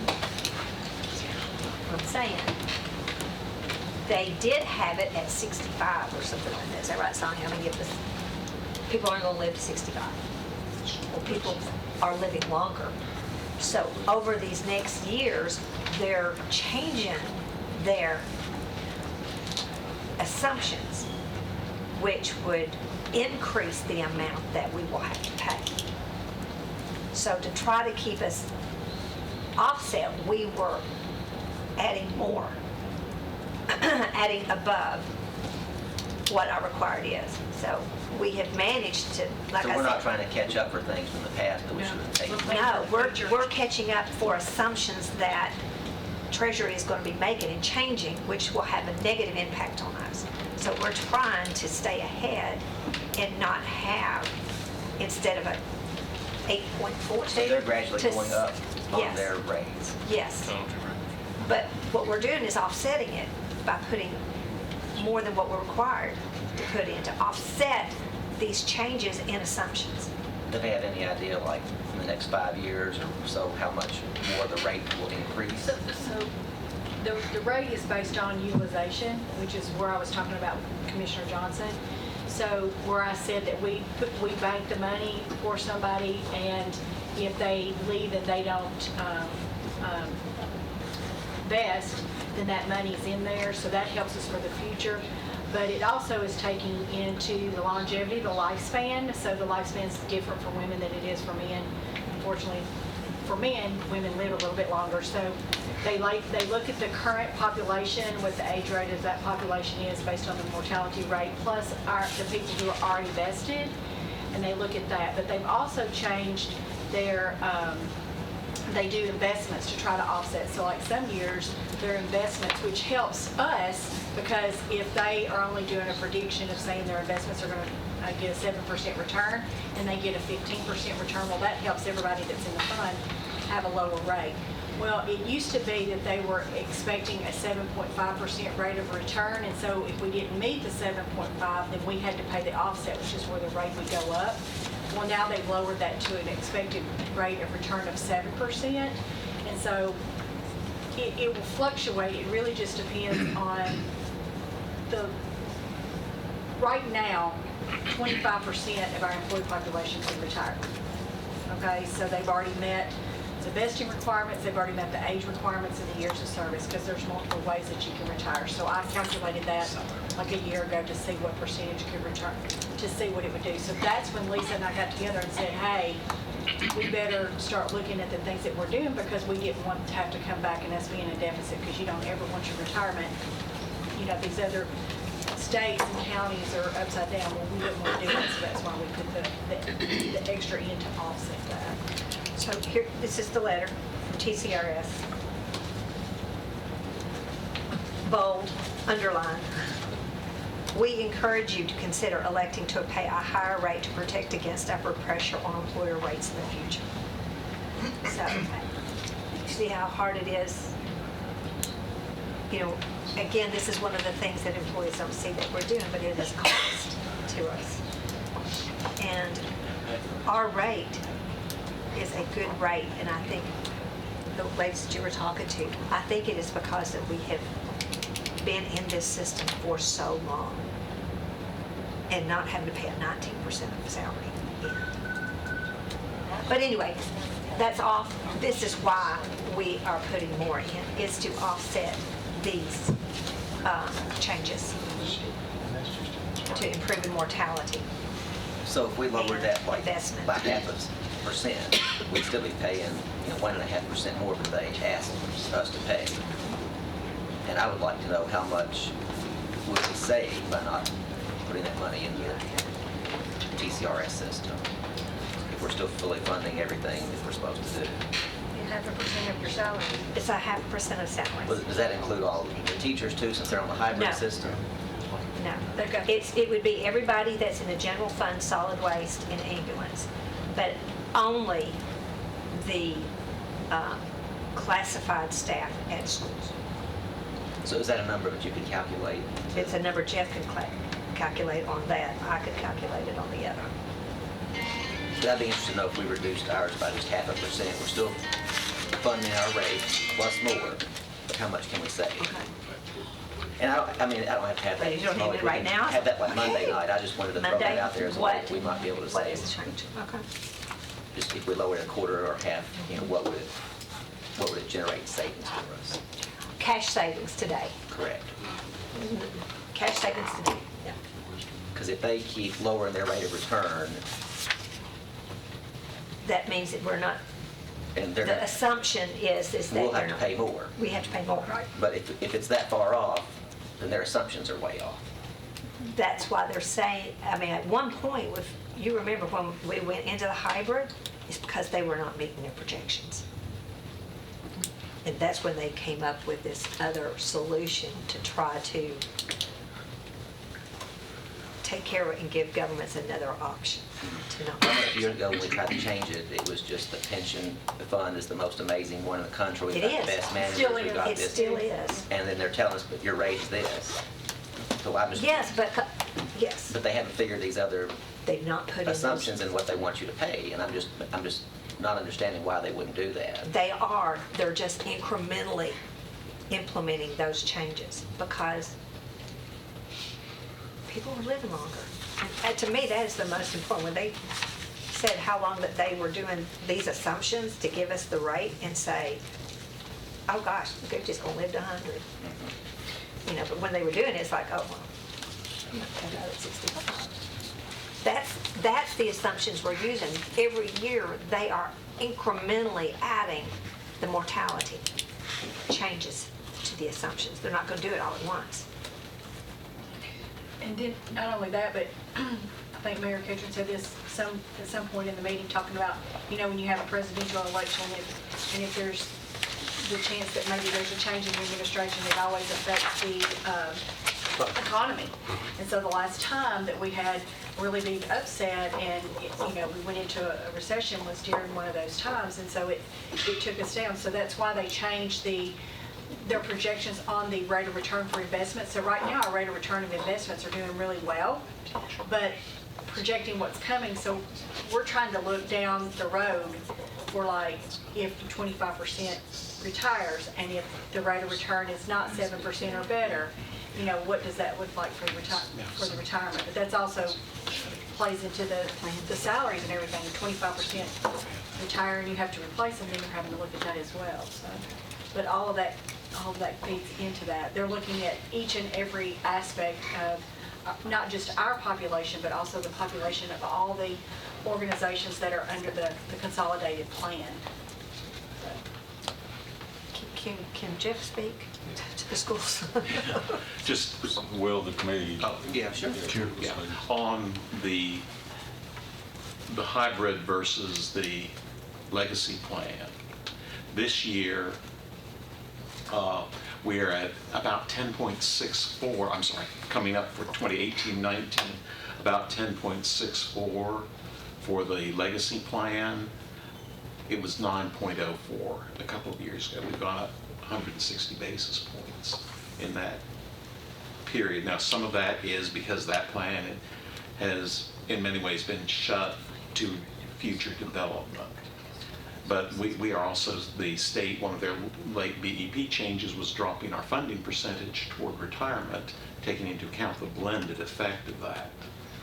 But again, we have seen that a 1.6% increase basically in that fund already, and I do like the stability that paying this higher contribution has given us. It's, for our classified staff, it's a smaller piece of our budget than it is of county generals, but we've got some stability built in against some of these other changes that are coming across. And across the market, it's kind of like the inflation has been squeezed out. I mean, I went for a long time, I think, we'll never see interest rates below 4 or 5%. We have. That's one of the reasons that growth percentage in the planning for the future is being dropped. So. Do they have like a separate account just for Rutherford counties and keep up with the ledger, or is it all going to one big fund. Rutherford County is separate. And Rutherford teachers County are schools, teachers, Yeah. not schools, but teachers are separate. They're in a separate classification. So the earnings of what our contributions make don't go, Oh, yeah, teachers are statewide, Yeah, that's teachers right. statewide. but they don't go. Are they all in one big group? Yes. They're in one big group. So they go all over the whole state then to help subsidize other people's plans. The earnings stay with our plan. Right. It's Their just- plan it's does not self-funded. subsidize our plan.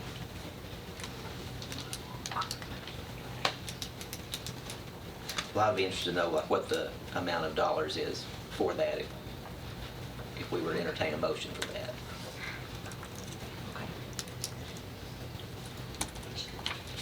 So you're asking for that amount for what, next Monday? Yes. Okay. Well, hopefully, if everything works lovely, I can. But y'all go ahead. Exactly. Now, we've discussed, some ways, a couple here, of how to reduce the proposed tax levy. Are there any other suggestions tonight? We've been at it for, we're working for 3 hours. And I'm not trying to rush y'all out, but we do look at this again on Monday night to set our tax levy. But if you're comfortable continuing tonight, if there's any other suggestions on how we can reduce this or save, or any changes you'd like to make in the budget, now is the time to do that. If not, I'm about ready to suggest that we call it a night. I have a question for Lisa before we blow the candles out. On our new hires, New hires. now, I'm all about the county employees getting their raises. I think it's very important. But I also think we could probably put the new hires off to next year and give us more time to fund them. Because some of them have positions now they can't fill, and I know it's been said, well, with the raise, maybe they'll fill it. Well, they may not. If you took the new hires away, how would that affect what we have to have? Are you saying vacant take the positions. positions out? Yes. The unfilled positions. No. No. The New, the net Across the new board, 20 across the board. positions. That's on your mayor recommendations. Okay, that's, what's that total? 1.14 million. That's what it was. And I mean, But that's- there's been a few but there- changes with those, with the sheriff's position that we did. There's just a little change on that, but that's a roundabout number. Would you be talking about the 218 teachers that's going to school, start the No, school? it doesn't, does it? No, This No, is just, doesn't No, count. this just in Doesn't- general fund. no, that's only county general. that's County just general. you got Okay. So I've heard some of the department heads say he'd rather have the raises for their employees versus the positions, because they want to take care of what they've got. And to me, it feels like we're going overboard trying to do everything in this year, in this budget. I think we're trying to cover too much ground. And, my thoughts would be maybe take the positions out and put them back in next year to maybe ease some of this tax increase. So that'd be a penny and a half. If you did the 1.4 divided by the 937. no, it's 1.1. I'm sorry, 1.14. So just a little over a penny. Those positions are a range of different officers. I know Sheriff might want to speak to that, but I know that he actually told us in public safety that he's actually not asked for positions that he's needed to forego those to get exactly what you're talking about. So I know, I don't want to speak for you if you'd like to say that. We're already at 50% less than what we've asked for. What we asked for is not even near what the studies have told us it would be. And I understand I've got to have pay for my people. That's the reason. When we started with this, the mayor and I had many discussions and said we can sacrifice on some of these positions. what I asked for was 10 in detention. CTAS has come in and done a study and said we're down to 59. I've got 926 inmates in the treatment today. So I understand what you're saying, but I've got to have a little relief out there. I'm not going to sit here and say that if I've got to sacrifice one or the other, I'm not going to sacrifice my employees if I've got to go. I'm not willing to do that. I think they've worked very hard for what we're trying to do, for them right now. Just a thought. You love the candles. Are there any other comments tonight? I'll just make a comment that, and I'm sure we'll get in more discussion about it Monday, but, and I've heard, you can go with the 20 or anywhere in between, but I'm going to be arguing Monday that we move cents and we use more ending fund balance to have a 0% tax increase. And I know that's unpopular, but that's just going to be my recommendation. And I will argue Monday night. Any other comments? If not, we're adjourned.